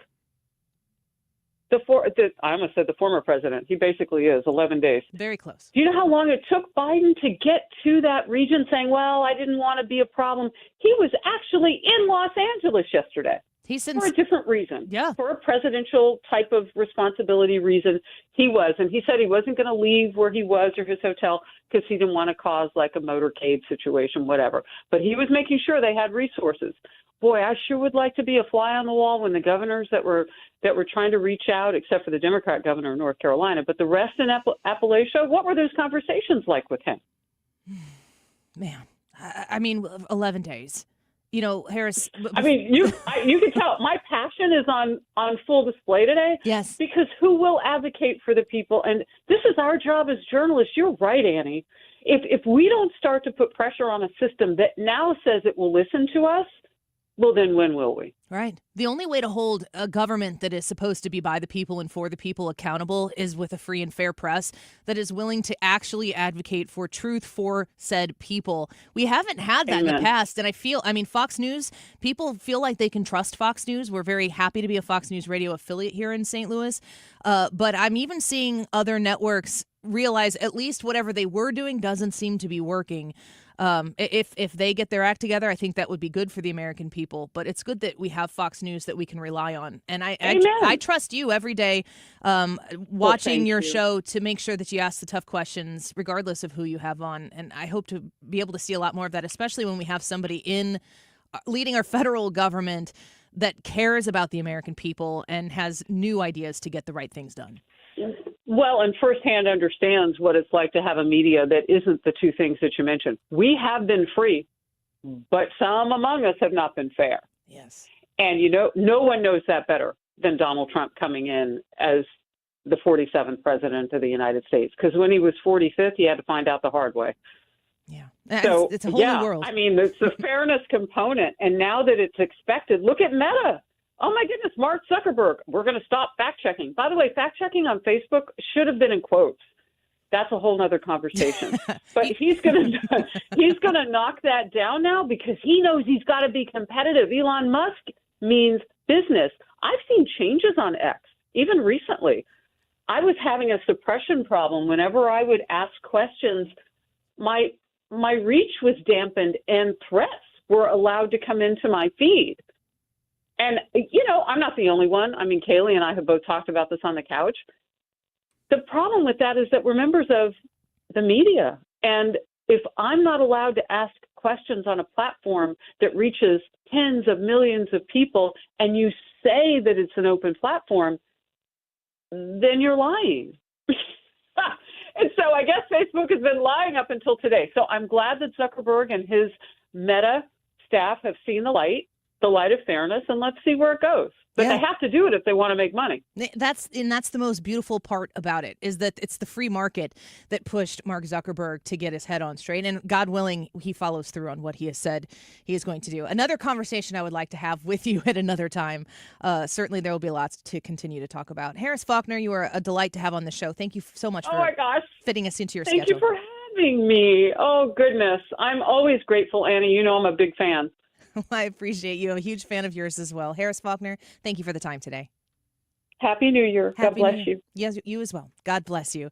Wonderful, wonderful woman, Harris Faulkner. I do watch her every day before the show in some capacity. I watch the Faulkner Focus and Outnumbered, and I appreciate her take and her feistiness. I would have said that to her if she were. I should have referred to her as feisty. I think she would have appreciated that. I think it's a good thing to have. We're going to take a quick break. She was bringing up the conversation we have on the YouTube live chat poll for today. Will Mark Zuckerberg make Facebook great again? Yes or no? This is a funny way of asking, do you think Mark Zuckerberg's going to follow through with what he says? You may not be the biggest Facebook user, but how many of us were bigger Facebook users before Mark Zuckerberg made it pretty clear he didn't want the likes of us on his platform, or at least persuaded to think as such? Let's talk a little bit more about that. We'll get a little feedback from you, the listener, on the Annie Fry YouTube live chat poll. You can leave a comment on the YouTube live broadcast, and we'll discuss that right when we come back. Great to speak with Harris Faulkner. Conversation about the YouTube live chat poll next.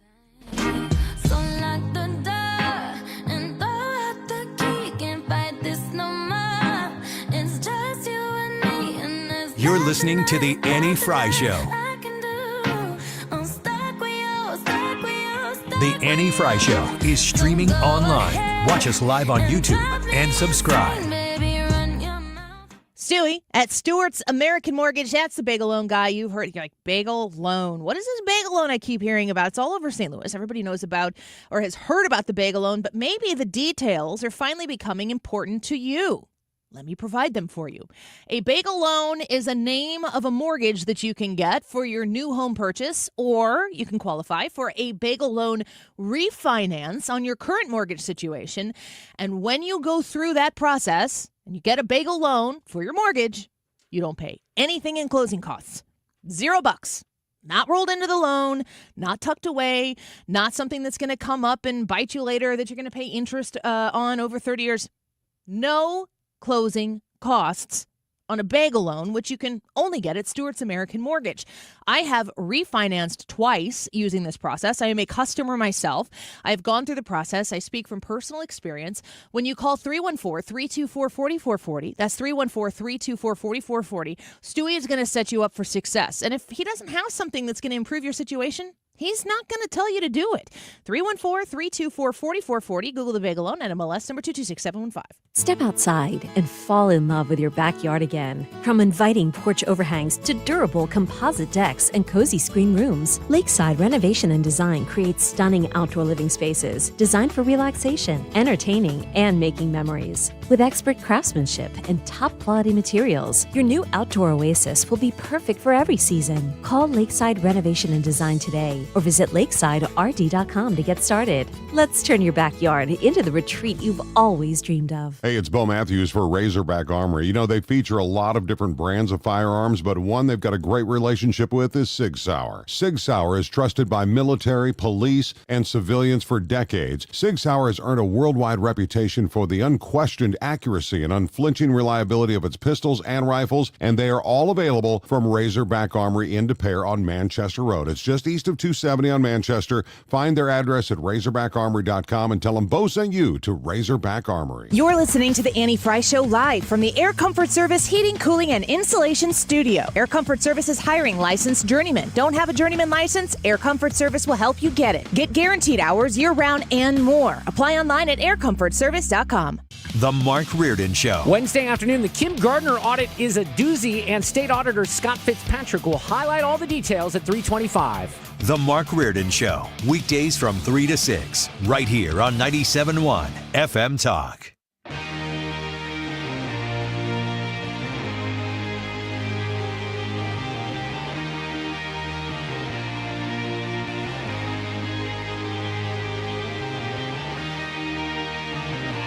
This is the Annie Fry Show. Follow Annie on X at Annie Fry Show. Aren't you something to admire? 'Cause you shine at something like a mirror, and I can't help but notice you reflect in this heart of mine. If you ever feel alone and the glare makes me hard to find, just know that I'm always very loud on the other side. 'Cause with your hand in my hand and a pocket. I think they've come a long way. Meta. Facebook. I think they've come a long way. I watched it. The man was very impressive. I watched it. Actually, I watched it on Fox. I'm not allowed to say that. Say it? Do you think he's directly responding to the threats that you have made to him in the past? Probably. Yeah, probably. Probably. And this little tidbit in that press conference from yesterday squished in between, I think we're going to take Greenland and the Panama Canal. That's kind of where we're bopping back and forth in this press conference from a man who's not afraid to go and say, ask me questions. What do you want to know? I'll tell you what I think. Joe Biden is in California and Santa Monica right now with Gavin Newsom. I'm going to hold off on playing that right now and see what it is that he had to say. But he's there. Kind of weird to me that he would show up there, except for the fact that we just learned from speaking with Harris Faulkner that he was in Southern California yesterday. Yeah, he was already there. So it might have been a timing thing. It's not like he left Washington, D.C. or one of his vacations at Camp David to go to California. Because that was the visual. I was thinking when she was talking about that, like the people of North Carolina who are still in no man's land after Hurricane Helene.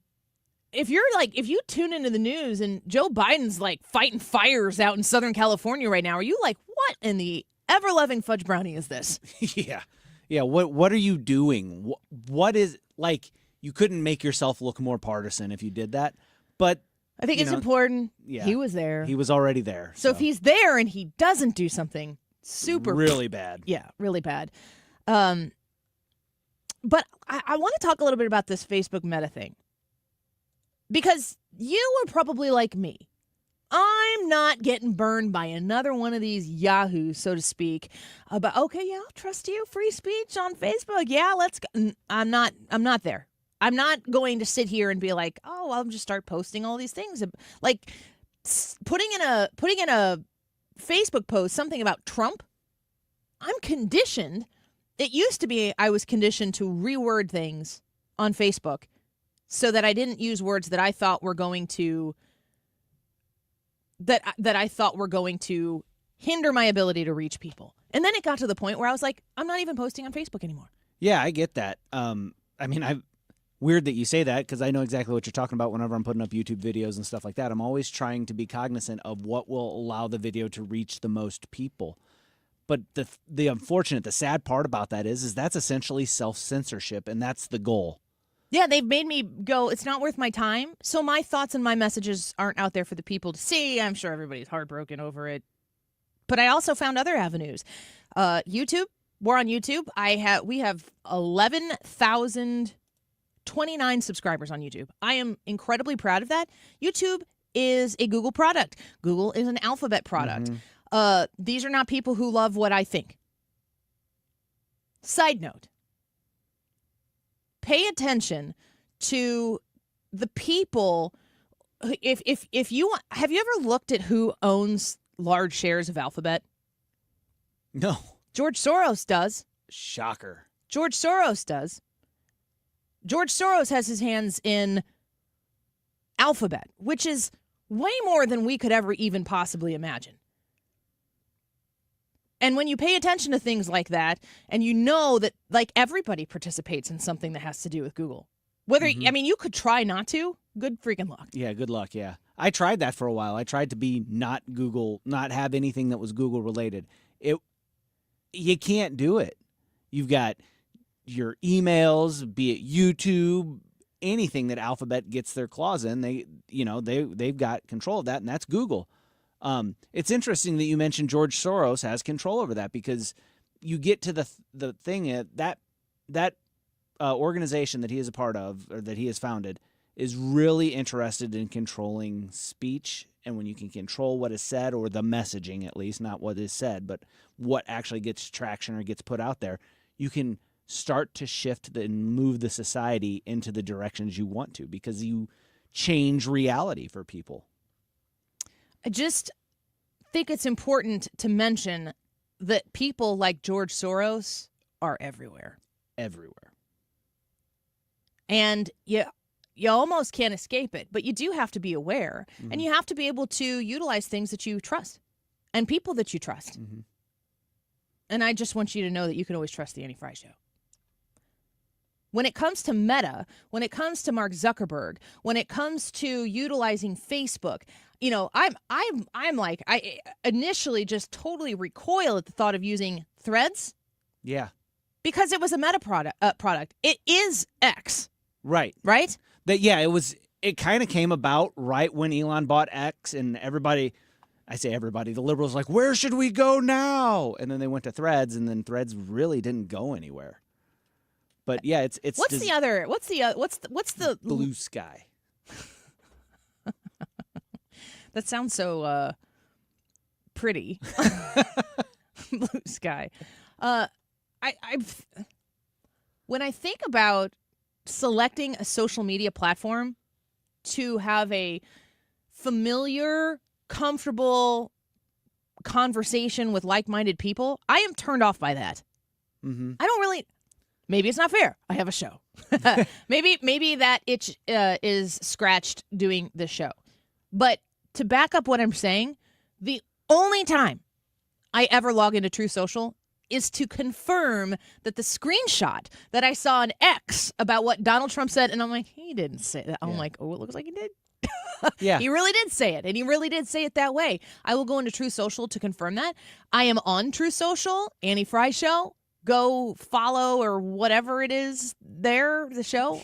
I don't do anything there. No. Because I don't need to go on True Social to feel comfortable around a bunch of people who are saying the same things that I would be saying. Yeah, I look at it like this: political ideas or ideologies, worldviews, all of those things are like muscle groups. You need to exercise them, and you need to exercise muscles, to build muscles, to strengthen your body. You have to go with resistance. You have to find some sort of resistance. Same way with ideas. You've got to test your ideas against other ideas to see if they hold up, or if you're really interested in pursuing the truth, setting aside the ideas that aren't true, that aren't good, that are bad, and looking for new ideas on the same topics that are better, that are truthful, that are more accurate.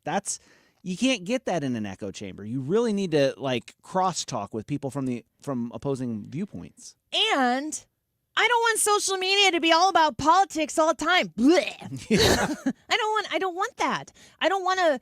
I mean, X can be like that based on the flow of the news, but I can pay attention to what's going on in California, and that's not really political. It's going to get political.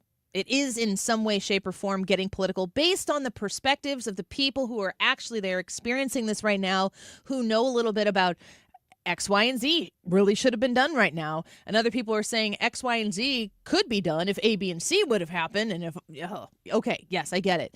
But X can be a source of news. X is a great place to be when sports are going on that you care about. If you're watching it live and you are participating with it live, I presume that X is a great place to be during a Golden Globes event, if that's your cup of tea.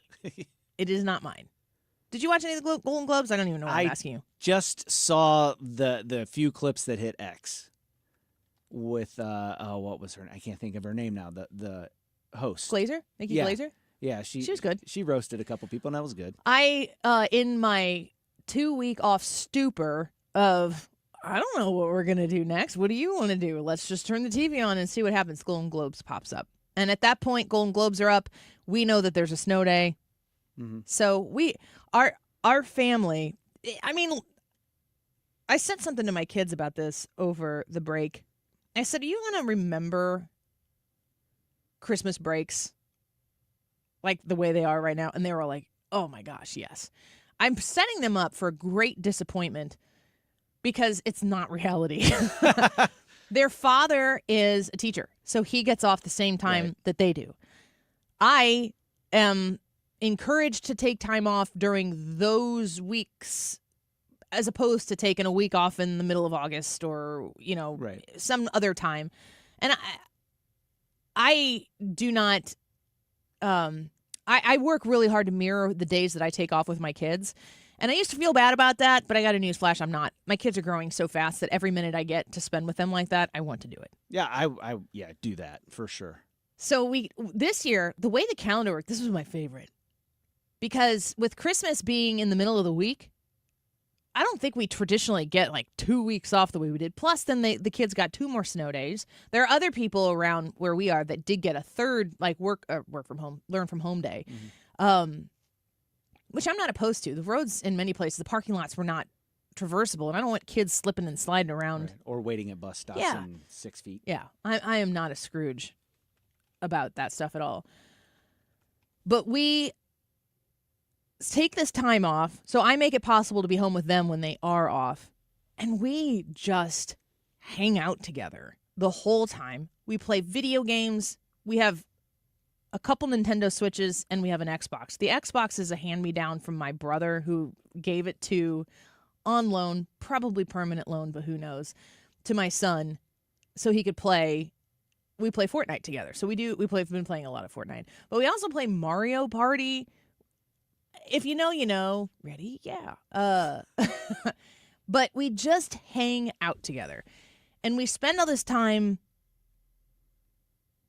with each other in a way that isn't so fast-paced, basketball's in, baseball's going on, volleyball's going on, we both work, so on and so forth. My son being in high school, he's got more things he wants to do.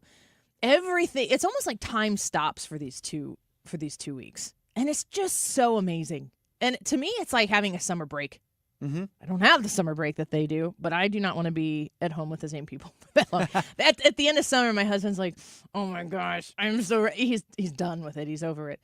But the last Sunday of the break, the Golden Globes, we just turned the TV on, and the Golden Globes are on, and I had this immediate like reflexive action of get that off the screen. I was thinking that, and then I was like, no, you know what? I'm going to sit here and why not? I'm going to sit here and watch. And I was waiting. I was just sitting there waiting to be offended. And I'm like, this really sucks. I don't want to live like that anymore. And the reason why, and I was having a conversation with somebody a little bit earlier this morning about just this very thing. Conservative-minded people, and I'm not talking just about politically conservative-minded people. I'm talking about traditionally, culturally, socially conservative-minded people. There is nothing wrong with being socially conservative at all. Religiously conservative or whatever it might be. We have been so nicely quiet for so incredibly long that when you watch something like that, you just expect person after person to go on the stage and say things that are offensive to you because it's so in your face. You're so used to being reminded of who needs to be amplified, and in order to rise people up, we need to squash people down. And you're used to, squashing down and hiding and being like, yes, I'm sorry that I'm this, I'm sorry that I'm that, I'm sorry I think this. Or not even saying I'm sorry, but just being like, I'm going to withdraw. I'm not going to be a part of this conversation because what I think here is different, and it's obvious that those people hate me for what I think being different. So we've been quiet for a really long time. So much so that the things that are supposed to be truly entertaining for us, we can't be entertained by them anymore. That's a sad, sad thing. And when it comes to Mark Zuckerberg and what is taking place with this Facebook, Meta, Instagram, Threads, whatever else he owns, when it comes to what he's doing right now, don't miss the opportunity to really see the dramatic change that could be happening culturally because of what Donald Trump has done in this country. He's leveled the playing field so much. Going back to, I was so happy to hear Harris Faulkner talking about this earlier because she said what I think and what I want to be true and I hope to be true. I'm in a position right now to hope, and I am not secularly a hopeful person. I am a realistic. Ish usually doesn't go the way it's supposed to go, so you just brace yourself and then you plow through it because you're a strong woman, Annie Fry. That's just the mentality that I have. Mark Zuckerberg, well, you listen to what Donald Trump said in that clip we played. Do you think he's been doing some of this stuff because of the threats he made? He's like, yeah, probably. Donald Trump's like, yeah. Look at the change that he's affected.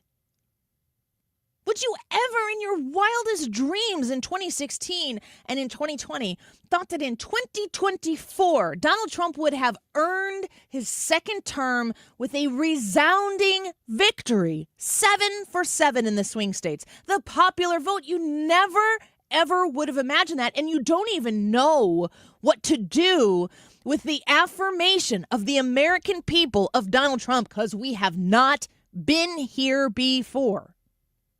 2016, Donald Trump wins the election. The next day, in the Washington Post or whatever it was, the impeachment begins today. This is the first time that people have pivoted to Donald Trump and said, let's give him a chance. Let's see what he can do. Don't miss the opportunity to see people like Mark Zuckerberg. And I get it. I know. I understand. I am way heavier in the verify portion of trust but verify here. Like maybe even just allowing myself to side-eye the word trust. Mostly because I think he's kind of got the endorsement of Donald Trump.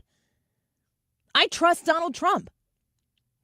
And if Donald Trump says we should give Mark Zuckerberg a shot to course correct here, the only alternative we have in this moment is to not give Mark Zuckerberg the chance to do this. And then he'd be like, why did I even try? The mainstream media apparatus, the legacy media apparatus is collapsing, if it hasn't already collapsed under its own weight. The American people, in a popular vote fashion, have picked Donald Trump. It's not you and me that picked Donald Trump. The people picked Donald Trump. It's not our side anymore. It's the American people who did this. Things are going to change. The vice president of the United States once called his running mate Hitler. And Donald Trump still saw fit to say, I want to learn about you. You're a great pick for VP. I'm going to put you on the ticket. People change. They do change. And we are not in the business of accepting this idea because fool me once, fool me twice, fool me 9 times, 15 times, 24 times. We've had enough. The sea change of what led to this moment in November of last year, that is an unbelievable development in the political arc of candidate and President Donald Trump, has to make us understand that the entire status quo in this country has changed. And what we have right now, we haven't determined what it is yet. We haven't put ourselves in a position to see what could come next, which is where you get hope. If you have hope, you believe that something in the future could be different in a way that will benefit you, that will benefit your family, that will benefit a safe and secure United States of America. And Donald Trump has put us in a position to where even Mark Zuckerberg himself is making a very vocal and public commitment to change. Again, heavy on the verify in the trust but verify equation.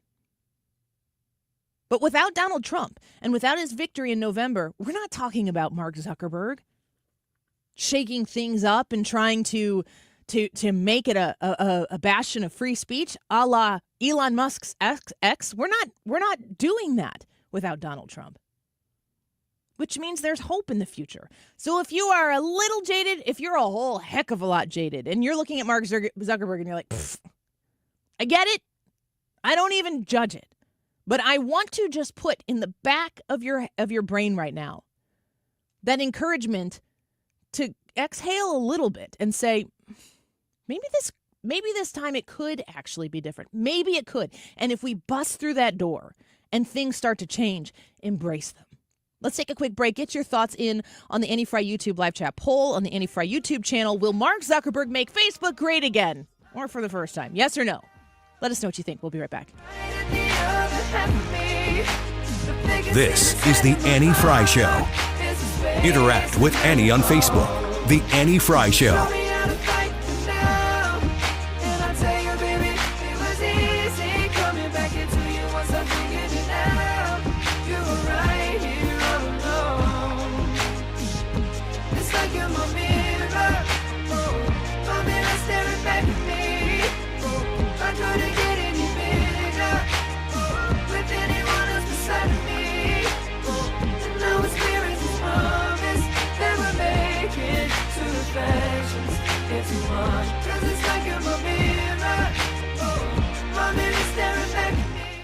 AirComfortService.com. You have dry air in your homes and it stinks. You hate it. It makes you scratchy. Probably causes nosebleeds for you or for some people in your house. My son has that problem. All of a sudden, just the nose bleeding. The air is so dry, it's uncomfortable. Air Comfort Service has a solution for that, and I want you to reach out to them to get this problem solved for you, to make your comfort zone not just be about temperature, but also to address what you can do about the humidity in your air. 314-513-0091. That's 314-513-0091. You reach out to Air Comfort Service, and they're going to walk you through a whole home humidifier. This is a wonderful opportunity for you to fix this problem that you didn't know maybe it was as simple as a call to Air Comfort Service to rectify. If you have nosebleeds, dry, cracked, itchy skin, static shocks, wood furniture, or floors cracking way more than they're supposed to, Air Comfort Service is waiting for your phone call. 314-513-0091. AirComfortService.com. Hi, I'm Bob Kershaw with Retirement Advisory Group. Are you worried about market volatility? Are you concerned your money won't last you through retirement? Hi, I'm Tammy Kershaw, and as a family-owned business, we are committed to protecting your retirement, whether you're nearing retirement or already retired. We have a lot of folks that aren't aware of all the new investment choices that are available, which give you growth and protection from losses at the same time. Are you aware of all the fees that you are currently paying? We can show you how to avoid those fees. So come in now for your free retirement review and get a second opinion on your retirement plan. And just for coming in, you'll get a copy of our latest edition book, Your Key to a Worry-Free Retirement. Let us show you how to retire with confidence. We are proud to say we haven't lost a penny of our clients' money in 39 years, and we won't lose a penny of yours either. Let our family help your family. Call us now at 314-993-9494 or go online to retirementkey.com. That's retirementkey.com. Lifestyles Unlimited member Chad on the life-changing rewards of real estate investing. Whenever you have residents coming in thanking you for taking what was dull and drab and turning it around, making their lives better, that's definitely a blessing. Become a life changer today with Lifestyles Unlimited. Text the word radio to 88007. That's radio to 88007. Join for just $297. A 60% off savings. Lifestyles Unlimited. Text radio to 88007.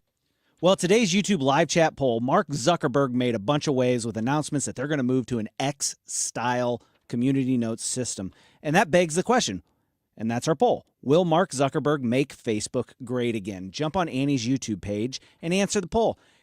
Yes or no. Very simple.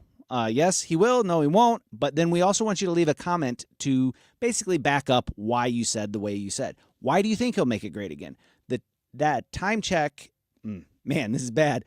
Right now, it's $149. This time check is sponsored by Jerry Kelly Heating and Air Conditioning. It's time for a $98 furnace tune-up. 97.1 FM Talk presents Talk in Action, where we shine a spotlight on local charities making a difference in our community. Join us as we give back and connect neighbors in need.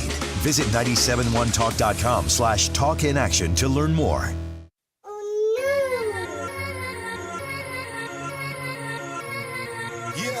Y'all know what it is. Katy Perry, Juicy J. Let's rage. I knew you were gonna come to me. And here you are, but you better choose carefully. 'Cause I'm capable of anything, and everything. Make me your Aphrodite, make me your one and only. This is the Annie Fry Show.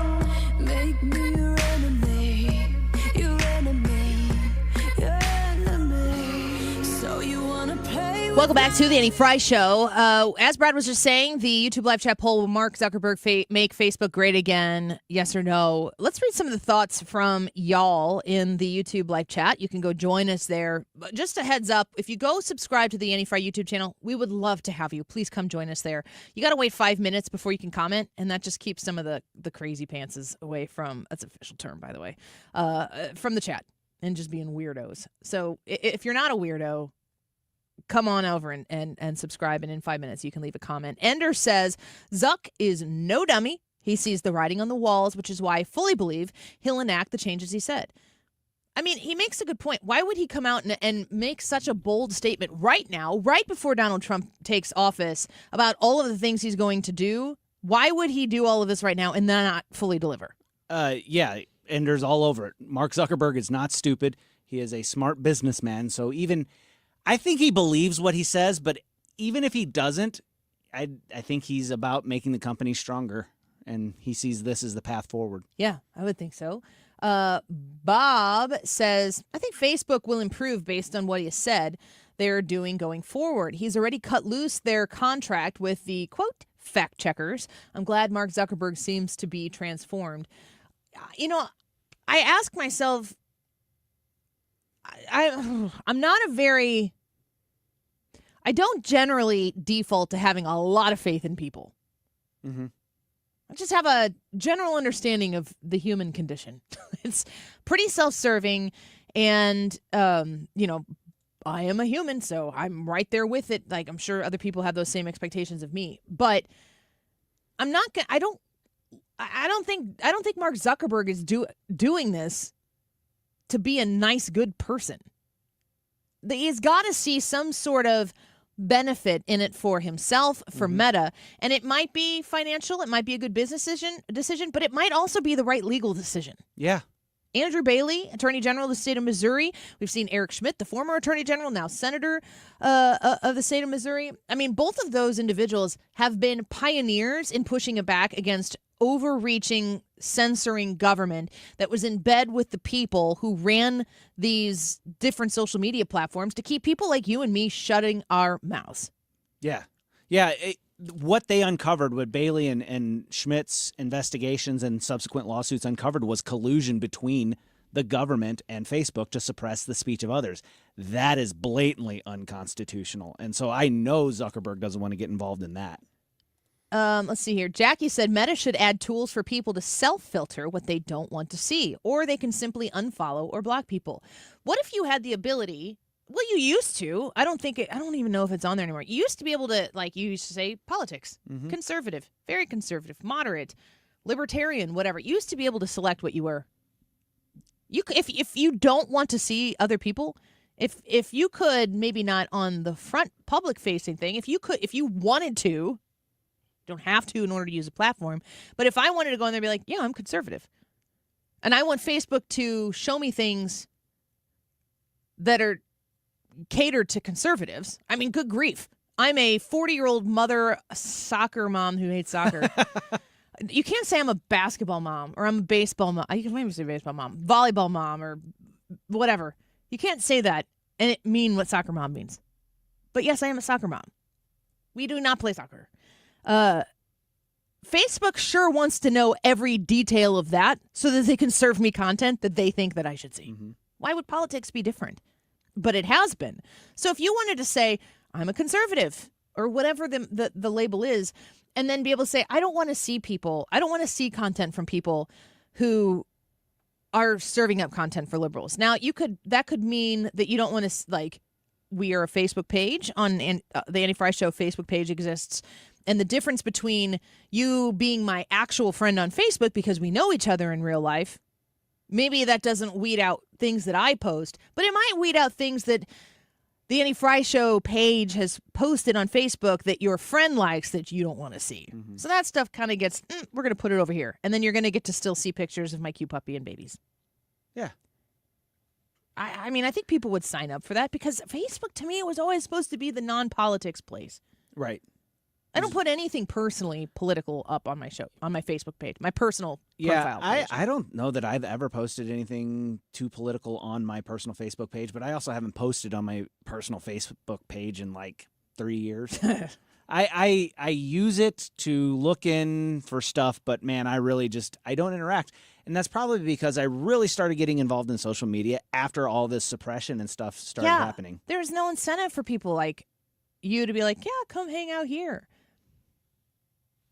I wish that what Mark Zuckerberg would be able to do is put us back into a position where we could start sharing in each other's lives instead of having to be above our eyeballs in people's politics. That seems pleasant. That seems like a pleasant place to be. Yeah. And everything, gosh, when I scroll through my Facebook page, I'm on a bunch of different types of groups, like travel groups, Southwest Airlines. I'm always trying to maximize that. Disney groups, sue me. I'm in all these things that cricket stuff because I like to make stuff with my cricket. I get all of that stuff and like an occasional picture of something that you did this Christmas season. I want to know more about the people in my life. Do that, Mark Zuckerberg. Go vote. Annie Fry YouTube channel. 2 o'clock hour next. Don't go away. Wesley Financial Group is not a law firm. Hi, I'm Chuck McDowell, the timeshare cancellation guy and founder of Wesley Financial Group. And I want to set the record straight. I am not an attorney. I've never wanted to be an attorney. And the truth is, I really don't even like attorneys. If I sound like an attorney or if I look like an attorney, I'll apologize. But what I've learned in my 15 years in the timeshare cancellation business is you don't need to be an attorney to get folks out of their timeshare. At Wesley, we've helped over 40,000 families cancel their timeshare without me being an attorney. And I want to share with you how we do it. Just give my office a call, and you will not talk to an attorney. And I guarantee if we take you as a client, we'll get you out of your timeshare, or you'll pay nothing. Call now for your free timeshare exit info kit. 800-656-1551. That's 800-656-1551. 800-656-1551. A powerful threat calls for a greater response. When there's a battle, bring strength. When there's a problem, seek answers. When there is doubt, give hope. Not tomorrow. Not in a few years. But right now. Some battles must be faced together. Cancer fighters stand up to cancer every day. And you can be part of this battle too. Visit standuptocancer.org/American Airlines to learn more. Together, we can save lives. At St. Jude Children's Research Hospital, we're fighting against childhood cancer every day. At the heart of this battle are our donors. Most of us want to make some type of difference in the lives of others. St. Jude does miraculous work.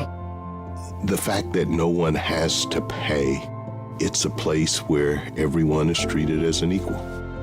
Everybody is welcome here, and it doesn't matter your religion or what part of the world you're from. All that is taken away. It just gives you some hope. It's just a nice feeling to put your energy into something that really does genuinely make a difference in a child's life.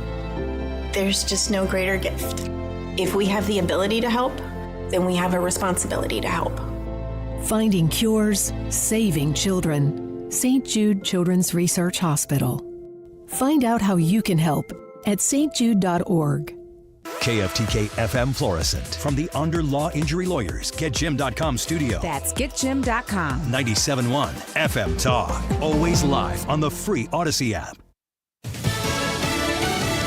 Firefighting planes get back in the air. Elisa Brady, Fox News. But they're still battling strong winds around Los Angeles, where several fires have burned more than 20,000 acres, killing at least 2 people and destroying more than 1,000 structures. Fox Weather's Ian Oliver. A little bit of improvement as we move into the evening, the overnight hours, and then those conditions may get a little bit worse. I say a little bit of improvement. Under normal circumstances, these would be critical fire weather conditions. So we're dropping down from what's the worst wind event in almost 15 years. President Biden just getting a briefing at a firehouse in Santa Monica, where California Governor Gavin Newsom thanked him for acting quickly on federal assistance.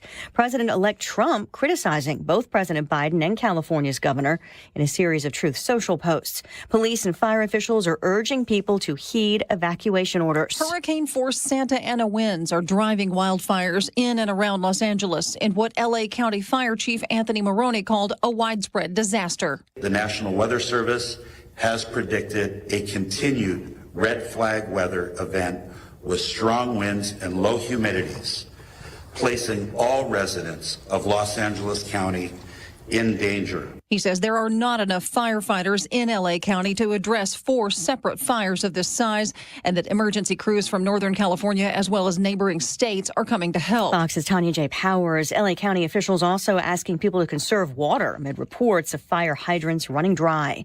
The president-elect meets with Republican lawmakers tonight on his second-term agenda. What are we going to do around tax policy? Is it going to be just a straight reauthorization of the Tax Cut and Jobs Act? Are we going to add to it? Are we going to do things like no tax on tips on overtime? Florida Congressman Byron Donalds, but some conservatives are concerned about the possibility of a big bill with multiple priorities. America is listening to Fox News. As a mom, comforting my family is what I do best. Vicks VapoStick provides soothing, non-medicated Vicks vapors in an easy-to-apply stick. And it dries fast, so there's no mess. I use it to comfort myself and my family. Thanks, Mom. Vicks VapoStick, soothing comfort for the whole family. And when you need more comfort for yourself, try Vicks Vapo Shower Max for steamy Vicks vapors. Use as directed. VapoStick for use ages 4 and up. Vapo Shower Max use for adults only. The new year brings new health goals and wealth goals. Protecting your identity is an important step. Your info is in endless places that could expose you to identity theft, leading to lost funds. LifeLock monitors millions of data points per second. If your identity is stolen, our restoration specialists will fix it, guaranteed, or your money back. Resolve to make identity health and wealth part of your New Year's goals with LifeLock. Save up to 40% your first year with promo code NEWS. Visit lifelock.com. Terms apply. Air Comfort Service, heating, cooling, and insulation. Weather. Don't let that sunshine fool you. It is cold, even though the winds are also light, but 22 the high. Tonight, clear and very cold, 3 for the overnight low. Thursday, sunny, very cold in the morning, but up to 32 Thursday afternoon. Little light snow late Thursday night and into Friday morning. The focus, St. Louis South, 32 on Friday, a dusting to an inch. That's about it. This is 97.1 FM Talk, Chief Meteorologist Dave Murray. Have you considered a Lutheran education for your child or for your grandchild? Now, Lutheran schools are all over the bi-state region. St. Louis, on the west side of the river, on the east side of the river, has some of the most wonderful Lutheran schools. And I know many of you who have sent your children through them, who have sent grandchildren through them, who went through them yourselves, myself included. The opportunities that are afforded kids, especially today in 2025, to attend a Lutheran school, which is affordable, by the way. You've put off looking at it because you weren't sure you could afford it. You just started a new semester right now. Consider this for your child. Consider this for your grandchild. And if you've participated in Lutheran education and you know how important it is to make this ministry possible for kids to have an alternative to the public education system that is out there for people who just need something more, reach out to Lisa, stl.org/Annie, and see how you can help make this possible for another child in the St. Louis area who needs to be in a Lutheran school. LESA.stl.org/Annie. A 2024 survey by Navitus Health Solutions reported that 48% of Americans have been unable to fill a needed prescription at least once due to the cost. RX Outreach, an online nonprofit mail-order pharmacy based in St. Louis, is committed to providing safe and affordable medications for everyone. They offer over 950 medicines for chronic illnesses and conditions and ship to all 50 states, regardless of insurance, without membership fees or copays. Contact RX Outreach at 314-222-0472 or visit RxOutreach.org. Eggland's Best, the only eggs with more fresh and delicious taste, plus superior nutrition. Available in so many delicious varieties: classic, cage-free, organic, free-range, and pasture-raised. Eggland's Best. Better taste, better nutrition, better eggs. We know you've got an interesting take on things. You can tell us by clicking the microphone button next to Listen Live when you're on the Odyssey app. Record a short message for us to hear when you tune into 97.1 on the Odyssey app. That is exactly what I needed to hear. Thank God someone here knows what you're talking about. That's us. That's right. Gotta love this American ride. All right, you need to take the time and get the full picture.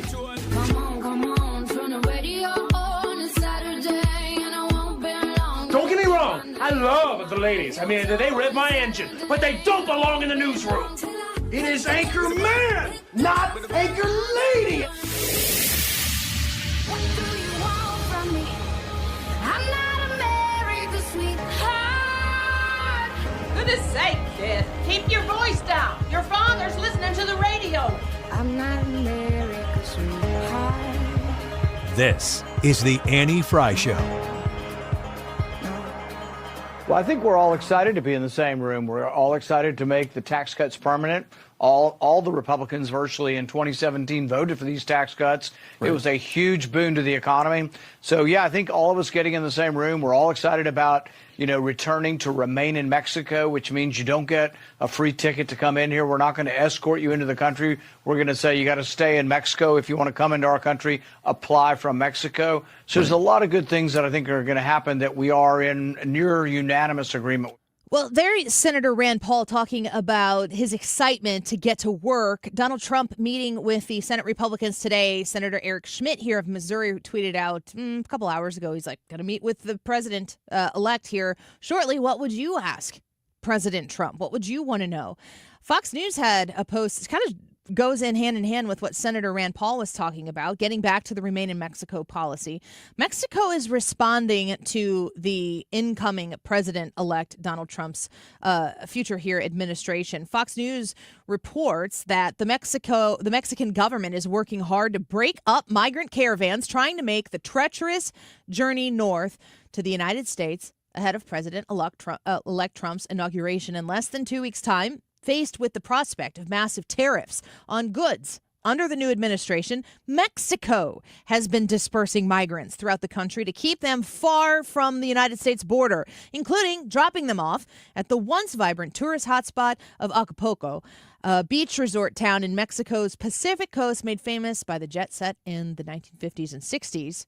Fox News goes on to say, once a crown jewel of Mexico's tourism industry, the city now suffers under the thumb of organized crime and is still struggling to climb back after taking a direct hit from powerful Hurricane Otis. In 2023, it now has one of Mexico's highest rates of homicides. So you've got these caravans. Everybody's heard of a caravan coming through Mexico. And now that Donald Trump is coming back into office, his mere presence coming back into office in less than 2 weeks has Mexico participating in the process of breaking up these caravans and sending these people who are in these caravans to what sounds like a hellhole part of the country in Acapulco. That does not seem like something you'd want to participate in. Do you think that in and of itself would be a detractor to people who are coming through Mexico from Lord knows where in Central America, in South America, to get into the country? These are basic things that could have been done at any given time, and it highlights the fact that Donald Trump's presence, his fortitude, and his willingness to stick and stay the course has an effect just by virtually being there. Joe Biden's border policy was to undo Donald Trump's border policy. I think off the top of my head, 91 executive orders right out the gate from Joe Biden to undo the border policy and the safety and security of our southern border based on what Donald Trump had done. Fox News goes on to say on Monday, desperate migrants could be seen sleeping in the streets in tents and say they fear Mexico's drug cartels could target them for kidnapping and extortion, though many migrants say authorities extort them too. A 28-year-old Venezuelan told the Associated Press, quote, immigration officials told us they were going to give us a permit to transit the country freely for 10, 15 days. And it wasn't like that. They left us dumped here without any way to get out. They won't sell us bus tickets. They won't sell us anything. Now, I don't want that for anybody, but I also don't want people to think that they can just hopscotch their way through Mexico and get ushered to the border where the Biden administration hands them a pamphlet when they come in and says, download this app, see you when we see you. Because that's been the policy of the Biden administration leading up to this point. And all of the numbers games that go on from people who are trying to support the Biden administration say, border crossings are down significantly. Well, they changed the way people get to come into the country. They don't avoid coming to ports of entry anymore. They come to ports of entry and then they get put in the country.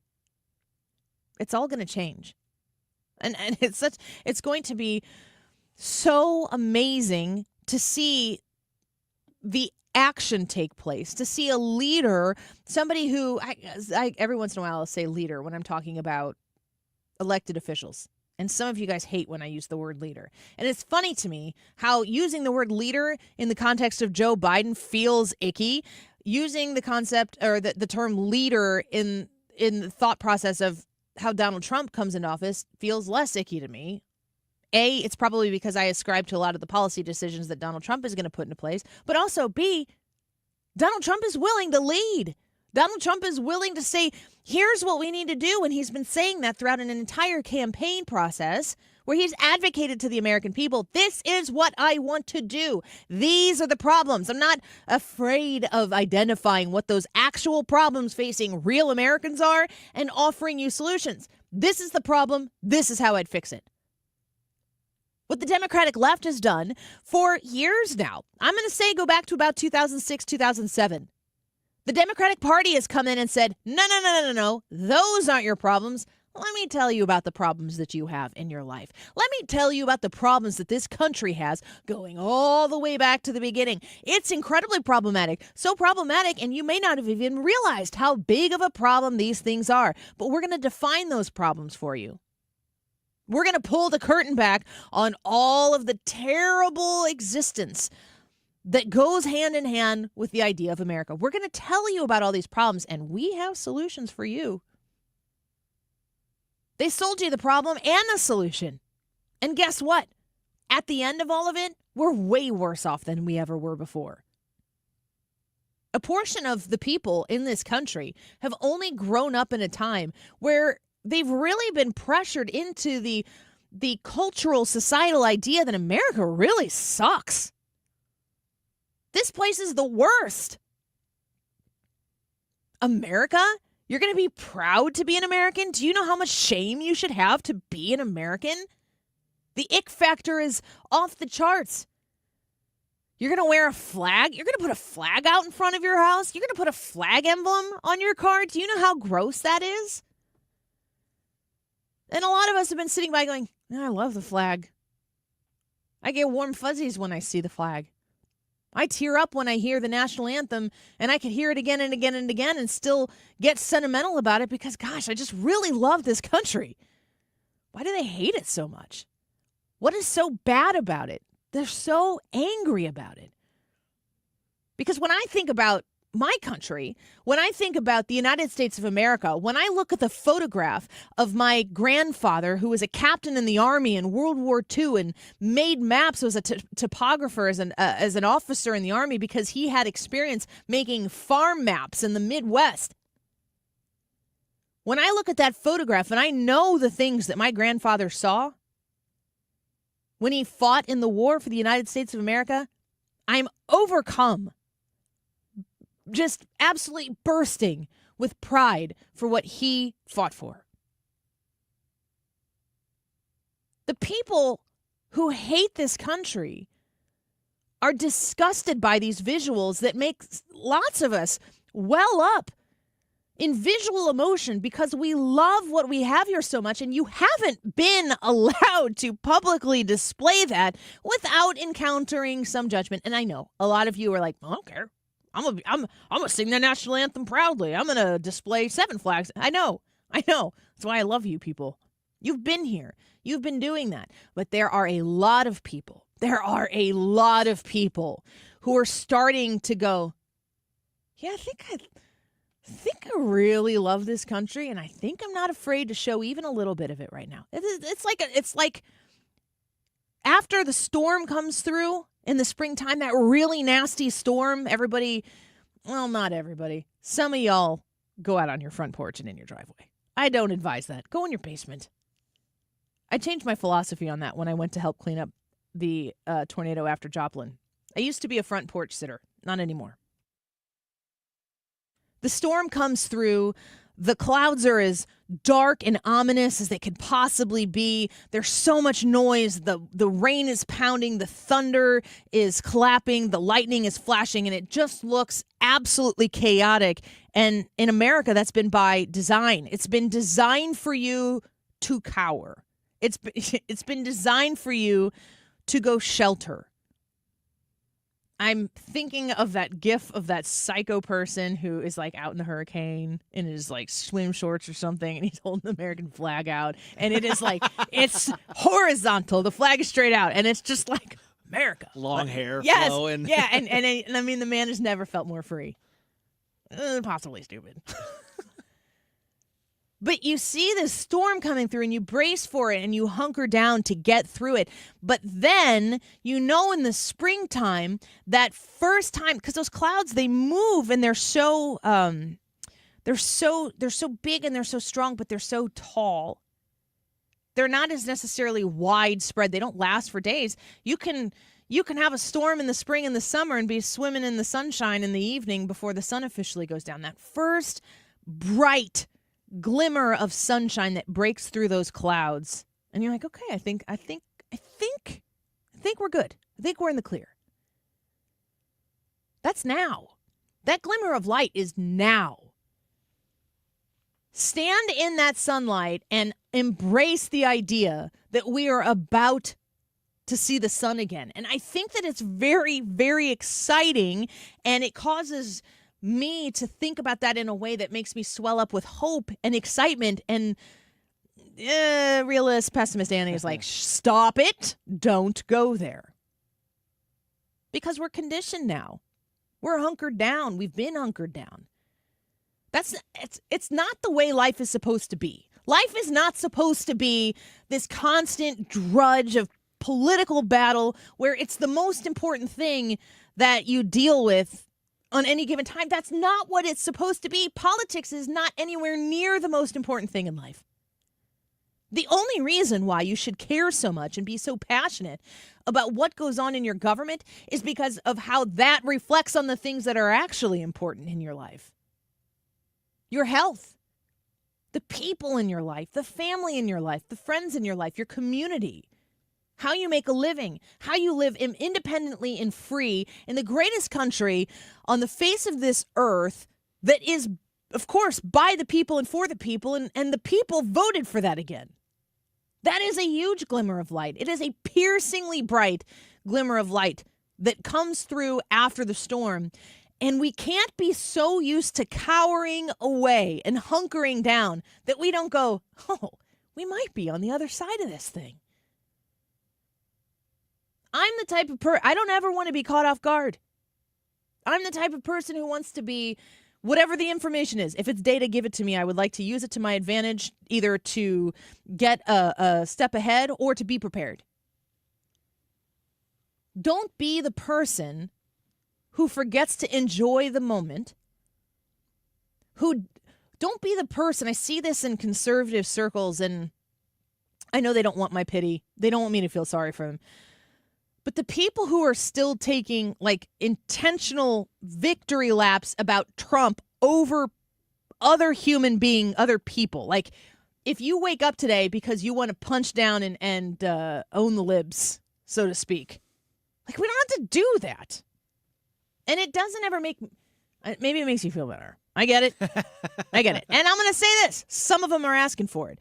But in the same vein that you might wake up and want to own the libs that day, you are setting yourself up when the tides turn once again, and they will turn again, to own the cons on the other side. Like, they will look forward to that opportunity. You don't have to do that right now. There is goodness that is coming our way with a whole new approach to every nook and cranny of government that exists when Donald Trump gets back in office. It should make you happy. And if it makes you happy, just enjoy it. Let people see the joy, the real joy, and which, going back to the campaign, when joy became the thing for the super Midwestern, what is his name? What's the vice presidential candidate? Harris. J.D. Vance. Oh, Tim Walz. I could only think of Kane. What? You're like, oh, he's super Midwest and the total picture of masculinity. And you're like, like, it's nothing against him. It's just these words you're using. I don't know if those are the words I would choose. I know a lot of Midwestern men, and I'm just saying. They aren't the words I would choose. That's not the words that I would have gone to the thesaurus and scooped out. The people who tried to tell you what your problems were that I was talking about before, they told you what your problems were. You're like, oh, we have clear problems. And they're like, those aren't your problems. And you're like, I'm pretty sure they're my problems. And they're like, nope, not your problems. Here are your problems. A very well-constructed marketing campaign to recalibrate what we know to be real and true, all the way to the point where, like, that's not a man, that's a woman. That's not a woman, that's a man. And you're supposed to sit there and keep your mouth shut, and people were like, I just can't do this anymore. I can't do this anymore. I can't play this game anymore. I'm a nice person. I'm a good person. I can't do this anymore. Common sense won out. I am so excited to say that because I don't trust common sense to it's not as common as you would like it to be. Don't forget to enjoy this in a way that preserves it. Don't enjoy it at the expense of the people who have already lost That's not where the joy comes from. Enjoy this in a way that preserves it. And make so that people see the joy in your face and they ask you about it, that they notice it about you. Not something you got to rub their face in. It will make a difference. And it's not just about politics that I'm talking about. Let's take a quick break. YouTube live chat poll, will Mark Zuckerberg make Facebook great again? Vicky said no, but he'll think he did. That's kind of a funny way to think about it. Joe said, I'm a yes. I'll root for anyone who tries to make the right decision. He's on the right track. Let's all cheer it on. High five, Joe.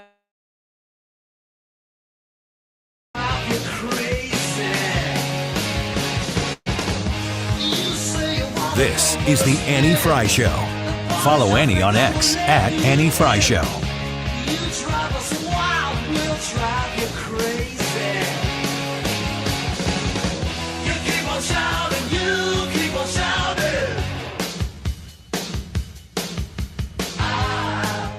So Ruler Foods is going to guide you through healthy eating. You're probably participating in this. At least having healthy foods around the house is always a great way to make better decisions, the access to those healthy foods. I want you to go to Ruler Foods to see how you can save with Simple Truth.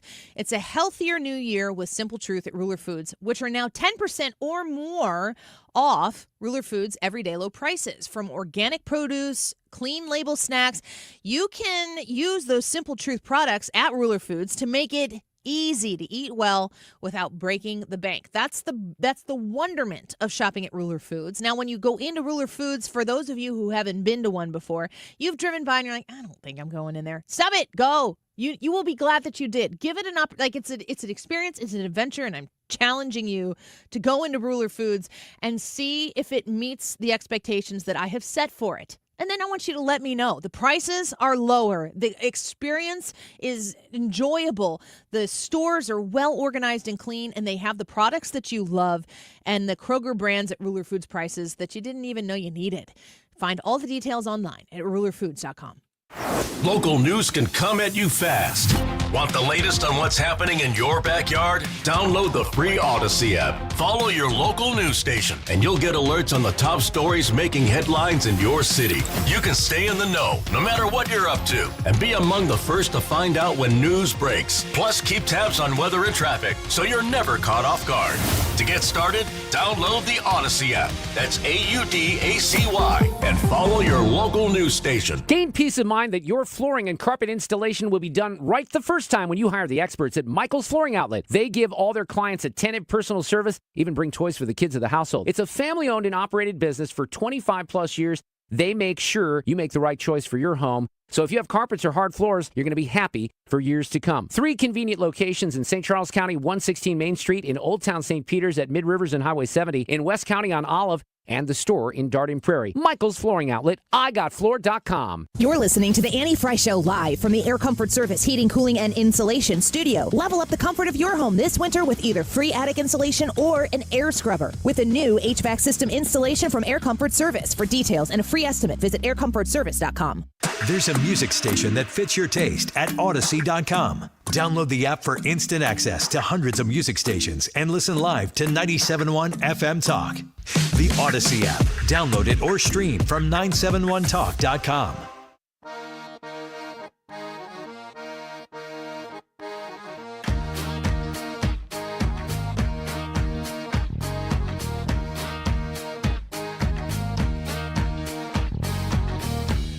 Come with me now. Come with me now. This is the Annie Fry Show. Find the podcast, on-demand audio, and more at 971talk.com/Annie.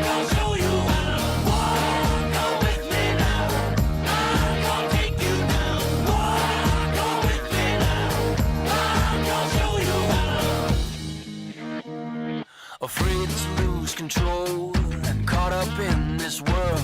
I've wasted time, I've wasted breath. I think I've thought myself to death. I was born without this fear. fear. Donald Trump shows me what's politically possible. Trump shows me what presidents can do if they want to do it. Donald Trump shows me what can be said if you are willing to say it.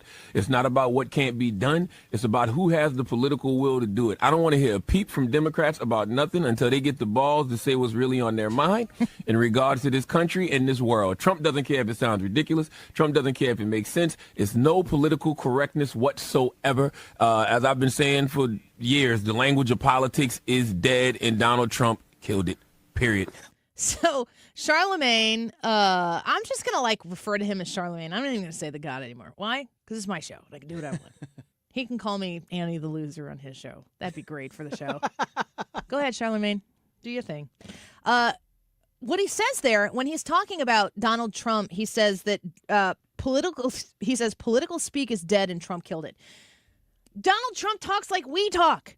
And if you speak, oh gosh, the it's just so funny to me that Barack Obama was considered to be this great orator. And then we listened to him for 8 years and people are like, he's not that great. But he said things in ways that people hadn't talked before. So it was new. It was different. So you leaned in. You paid attention to it.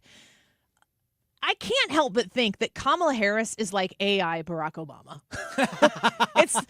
It's artificial intelligence. But when you listen to Kamala Harris talk, it was like, gosh, this should make more sense than it does.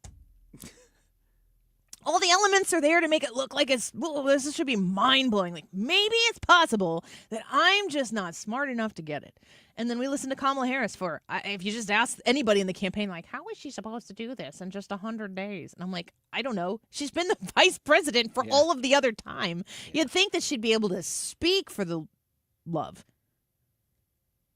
But Kamala Harris said if you were to type into some artificial intelligence system to write me a speech of all of the, woke is kind of an overused word, but maybe it's underused, honestly. All of the things, it's all of the stuff you're air quotes supposed to say. Mm-hmm. And the funny thing is these are things you're supposed to say. Political correctness is the way you're supposed to speak. But it's not really the way you're supposed to think. It's a front. Yeah. It's a pretension. It's the idea that I'm going to present myself to people so they think I'm something acceptable. And the question is, acceptable by what means? Some cultural handshake agreement that we've had that we're not allowed to say this word and we're not allowed to say that word. And you're supposed to make sure that every opportunity you get, you make sure that these marginalized people know that you are an ally. And it's like, why, in the absence of some sign in my yard that has so many godforsaken words on it that it becomes a driver's... Listen, I can't have too many political signs in my front yard because it becomes a hazard for drivers, or they can't be too tall. The lady across the street from me had a 4-foot-tall Donald Trump sign in her yard, and they said it's a driver hazard. But you can have a hate has no home here with a chapter book listed underneath it, and that's not a distraction for drivers. It was one of my favorite parts of Lady Ballers, I think it was, the movie put on by the Daily Wire, Jeremy Boring, the president or whatever, CEO or chief dude, God King, whatever he says. They put this movie together. Go see it. Go subscribe to the Daily Wire. I'm not getting paid or compensated. Would love to be. To tell you to do that, talk to me, Daily Wire. I'm right here. I watched that movie because it was Lady Ballers was a movie about it was a high school state championship basketball team. And now they're in their 20s, or maybe they're in their 20s. And they find out that they're having the World Games, but it's for amateurs. Anybody can participate. And they come up with the idea. They're like, we could just say we're women and we could win everything. And the whole movie is just the absolute in-your-face absurdity of what people have handshake agreed to everybody else out there to say, this is what we stand for. Okay, listen, I coach basketball. I'm an assistant coach with my husband who head coaches grade school girls basketball. So I know this lane. And I also know that most of you don't. You know why? Because nobody watches girls basketball. Not before Caitlin Clark. Whole different conversation. There is a scene in the movie Lady Ballers where they're doing the qualifications to actually become part of the team that's going to represent whatever in the World Games or whatever they called it. And they have the men's game happening in this arena somewhere in Nashville, I'm sure. This men's game is happening, and the crowds, every seat is packed. People are going crazy when the basketball is going on, and the men who are representing as women to try to represent the women in this tournament, they walk into the gym, and they're all living their glory days as state champions 10, 15 years ago or whatever it might be. And they're back in the gym, and they look around, and they take in the crowd, and everything is just going crazy. And they're like, oh, we're back. You know what it's like? You had glory days. It might have been on the basketball floor. It might have been in a field somewhere. I don't know. You had glory days, and the thought of being able to go back just for a day and living that top notch, it's appealing. So they're out there, and they're seeing these men playing in this basketball game, and the crowd's going wild, and they're so glad to be back. The movie starts with them winning the state championship. Same kind of vibe in a high school gym, crowd's going wild, so on and so forth. So they walk out of the gym when the men are playing because the women are going to play the next game. And when they walk back into the gym to take the floor to get ready for their game, there are like 4 people in the stands. And the most amazing part of this movie, which is a very entertaining, well-acted, good movie. Go see it, Daily Wire.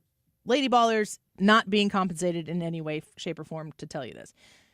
I've watched it at least 3 to 4 times myself.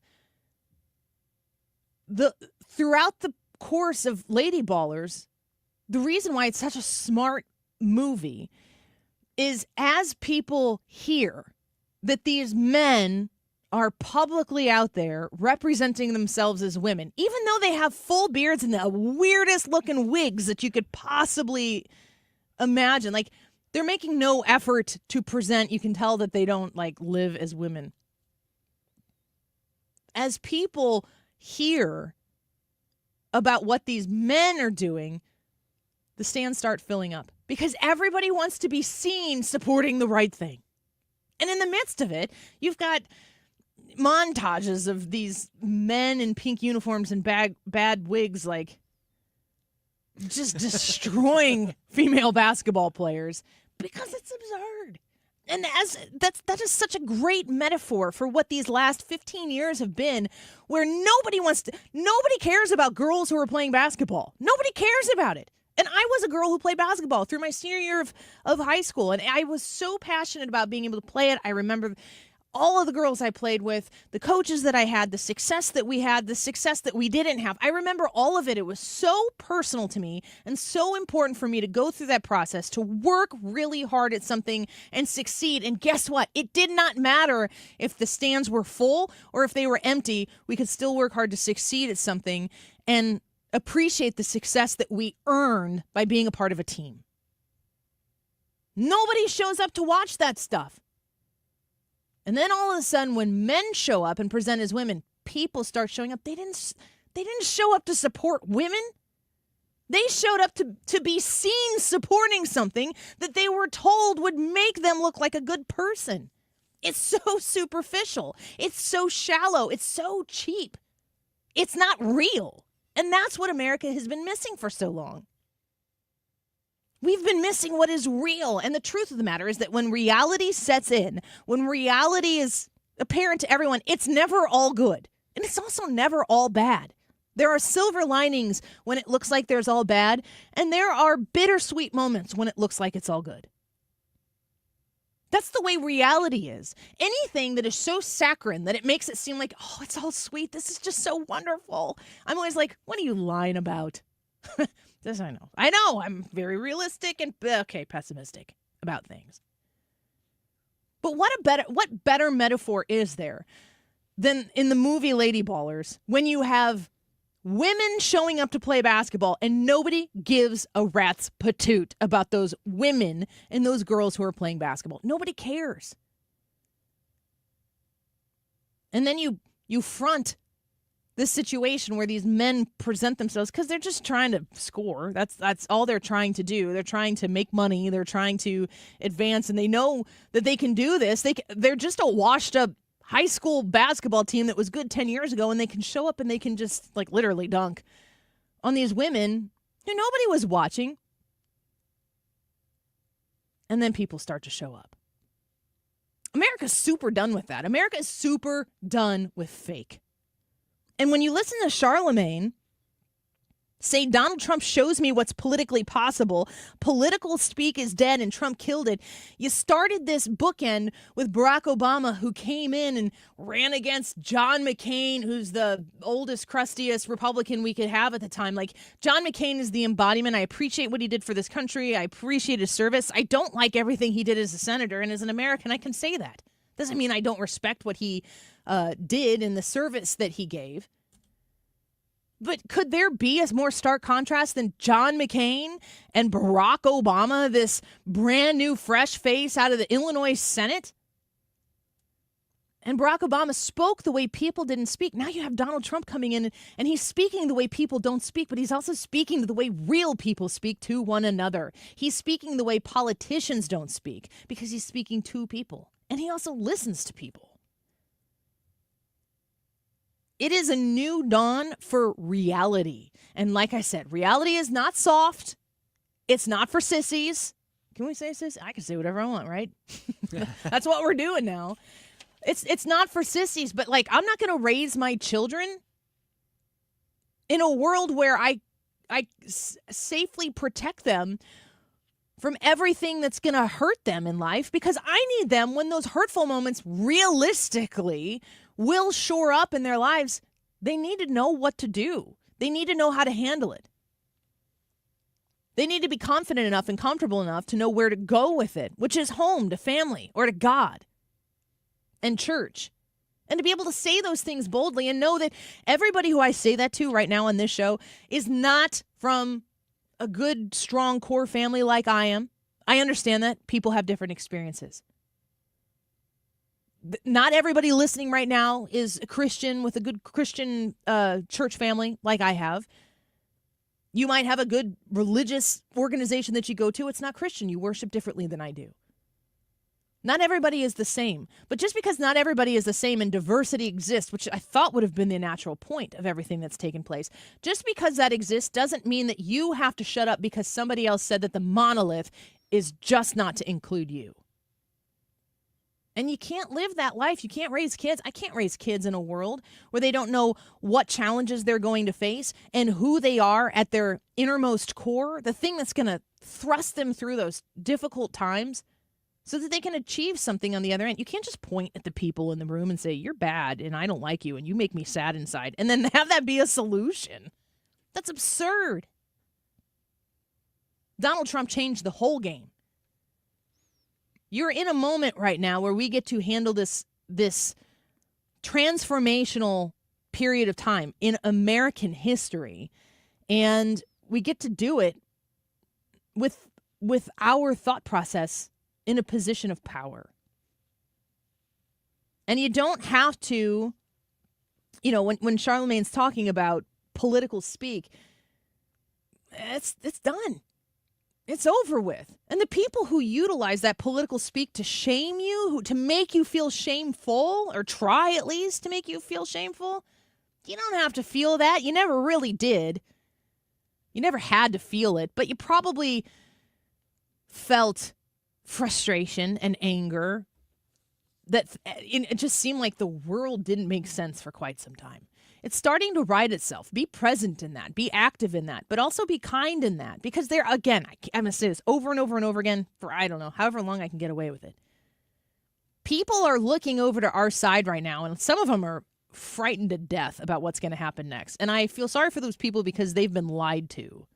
They have been deceived. Intentionally deceived. Make sure when they peek over at the other side, you don't make them turn their heads away right away. You don't have to do that. Some people are going to ask for it if you want to fight and rumble on, no pun intended, X. Okay, fine. Those people are asking for it. But if you know the people, if you know their phone number, if you have their address, if you go to church with them, if you're in baseball games or basketball games or whatever with them, give them something to look at and lean into and go, I'd kind of like to, this doesn't seem like what people told me it was going to be. That's what makes it great. That's what will make the country great again. And it really starts with you. Donald Trump is just the catalyst. All right, when we come back, let's get the results of the YouTube live chat poll. Will Mark Zuckerberg make Facebook great again? Donald Trump has had a few things to say about this, including Greg Gutfeld. We'll get those comments and thoughts and yours on the Annie Frey Show next before we get to the results. Don't go away. This is the Annie Frey Show. Follow Annie on X at Annie Frey Show.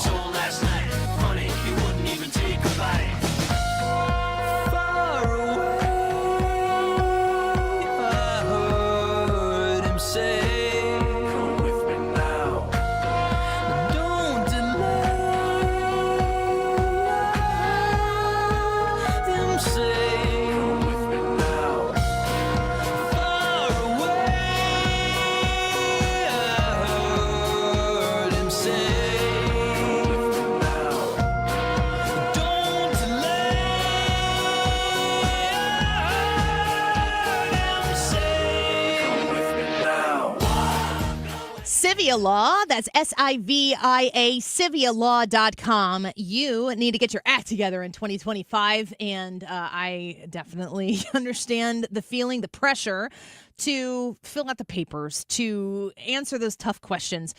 It's not like high on your list of to-dos of wants, but it is high on your list of to-dos of needs.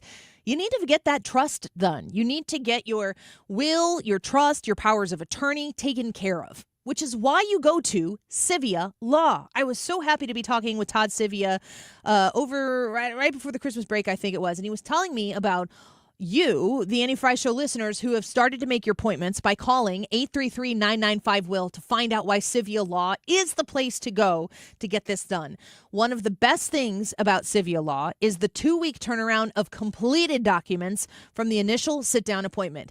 Get in, get it done, have it in hand. Sivia Law will make that possible for you. Call them and tell them Annie sent you at 833-995-WILL. 833-995-WILL. I went to Sivia Law, and I hope you will too. SiviaLaw.com. So this new dose is... nope, that's not it. The price is nowhere to be found. Mr. Green? Hi, it's all good. We've got this. This is not just help from a Walgreens pharmacist. Oh, new prescriptions. Cool. Let me check to see if these are the lowest cost options covered by your Medicare plan. Oh, that's great. Thank you. This is someone supporting you every step of the way. Chat with a pharmacist today to find help saving. This is the human kind of help. Walgreens. This is the story of the one who, as a maintenance specialist for a historic high-rise, knows that vintage charm historically needs constant attention. Which is why, when it's time to upgrade turn-of-the-century mechanicals, they turn to Grainger. With easy access to 1 million-plus products and the scale to deliver when and where you need them. The right tools and supplies are never far away. So the one can keep that vintage building running like new. Call, click Grainger.com, or just stop by. Grainger, for the ones who get it done. You're leaving for work, but the garage door won't open. Is it the opener? Is the spring broken? Now you're late and your car is trapped. Well, don't panic. Overhead Door Company of St. Louis is here with same-day emergency service. They won't leave you stuck. The original Red Ribbon Garage Door Company, trusted in St. Louis since 1926. Call 314-781-5200 or schedule online at overheaddoorsstlouis.com. Today's YouTube live chat poll. Will Mark Zuckerberg make Facebook great again? Yes or no? We want to know what you think on this, so jump on the Annie Frey YouTube page and vote in the poll, and then leave us a message. Tell us why you voted the way you voted. We might feature comments in the next segment. The time right now is 2:45. This time check is sponsored by Jerry Kelly Heating and Air Conditioning. It's time for a $98 furnace tune-up. Hey, it's Mark Reardon getting set to go here on a busy Wednesday afternoon. The very latest on the LA fires, and they are getting crazy here, even worse this afternoon. Also, the Kim Gardner audit. Scott Fitzpatrick, the state auditor who just completed that, joins us at 3:25. We get rolling right after Fox News at 3.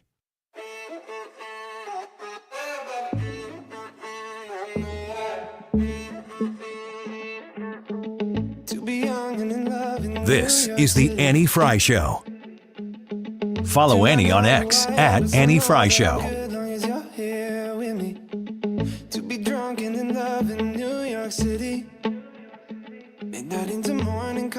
coffee, burning through the hours talking.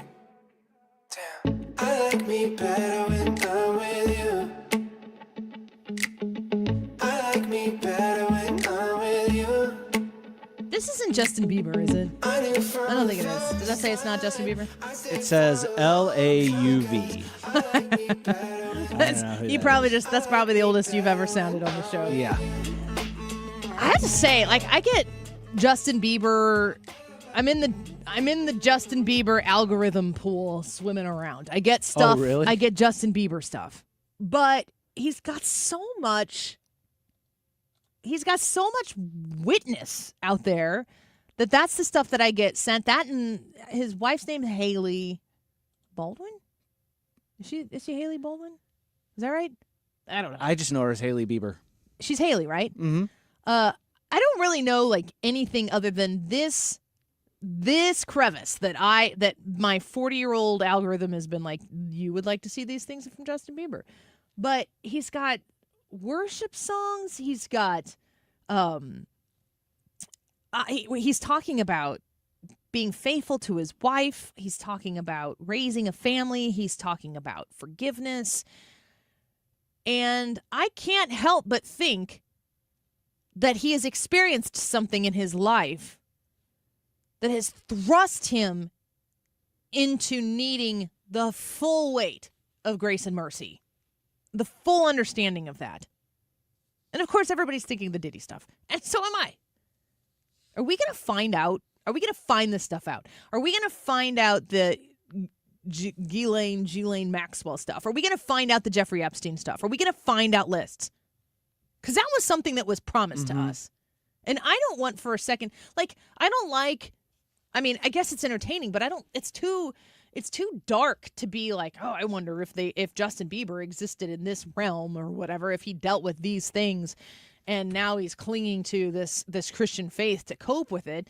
That's kind of what I'm thinking, but I don't want to connect those dots to one another. I want to know. But whatever has brought him to this point in his life to be this kind of a witness, I'm leaning into it. Ethan, are you do you know anything about this? Are you a Justin Bieber expert? About what specifically with Justin Bieber? I mean, he's got such a Christian witness. My understanding, he had a Netflix special years ago, and it wasn't it was kind of like a documentary, and it walked through his early life and his rise to fame and success. And he seemed to be a pretty grounded person, but he has seemed to have gone through some drug use, right?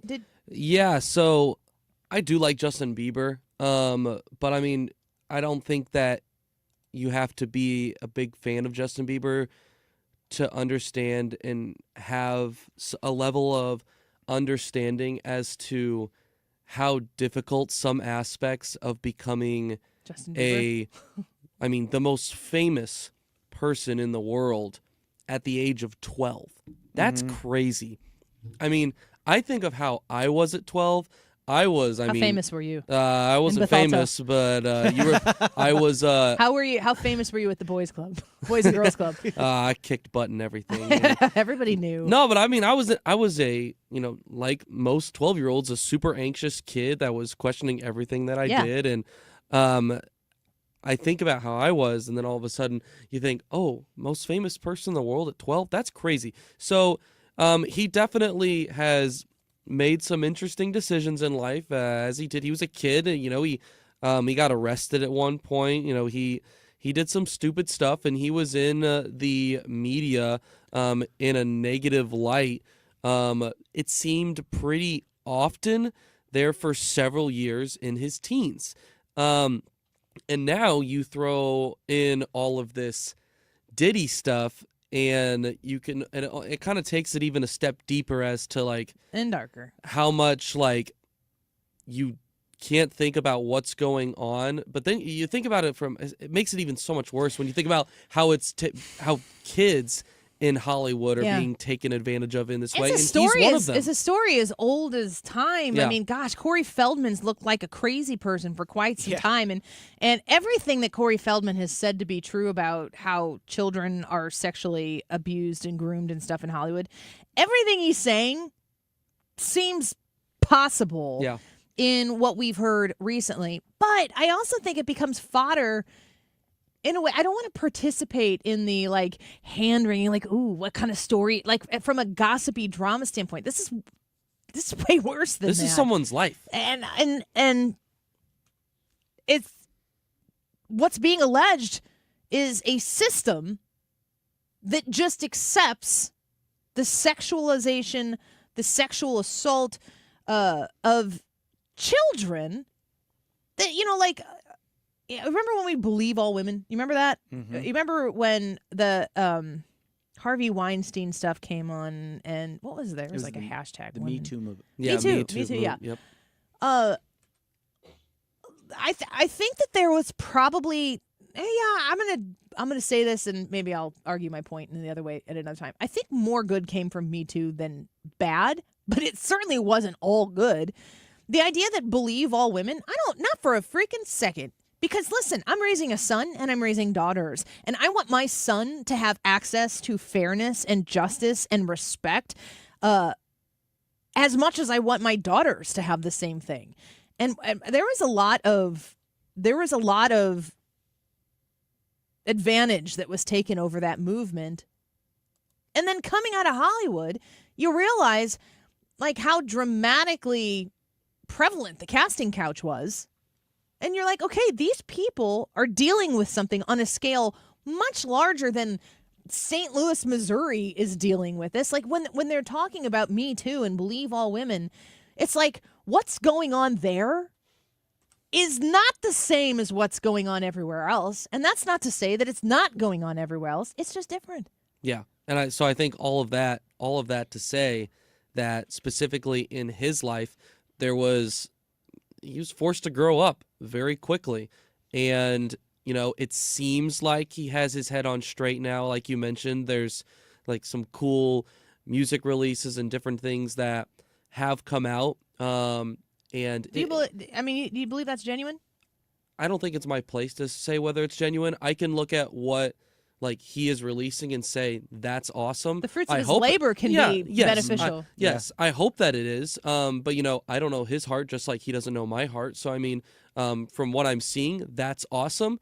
And like you know, it'd be one thing if we're kind of like Kanye West, where we're seeing some of those good fruits, but then we're also seeing him say, you know, all these anti-Semitic things also at the same time. We're not seeing that with Justin Bieber. We're seeing a lot of good quality things right now, which is great, and I think is needed right now in Hollywood. And hopefully, you know, he can be a part of that, I would say, younger generation of people that can hopefully change that. Maybe, I don't know, maybe that's a little bit too hopeful. I am hopeful for just as another little detail in the direction that culture seems to be going. I also think he's wildly talented, but I think that it's another detail that makes me go, maybe things are going to be a little different. And, you know, like I look at all of this through influence on my children. I don't want my kids knowing any celebrity names. I don't want my kids being a super fan of any artist that is out there right now because I don't trust them. But when I do see people who are using that position of celebrity for something like that, I do notice it. I do pay attention to it. The interesting thing with Justin Bieber to me is that he at the beginning of his career, I remember them talking about his Christian faith, and he goes away and then comes back. So yeah, I think it could be genuine. I think so. I hope so. Praying that it is. YouTube live chat poll results, Ethan, you got them ready for us? Yes, I do. 204 votes for today's YouTube live chat poll, which asks, will Mark Zuckerberg make Facebook again? I am a hopeful yes on that for anyone that was wondering. Yeah. Yes? Yes. Me too.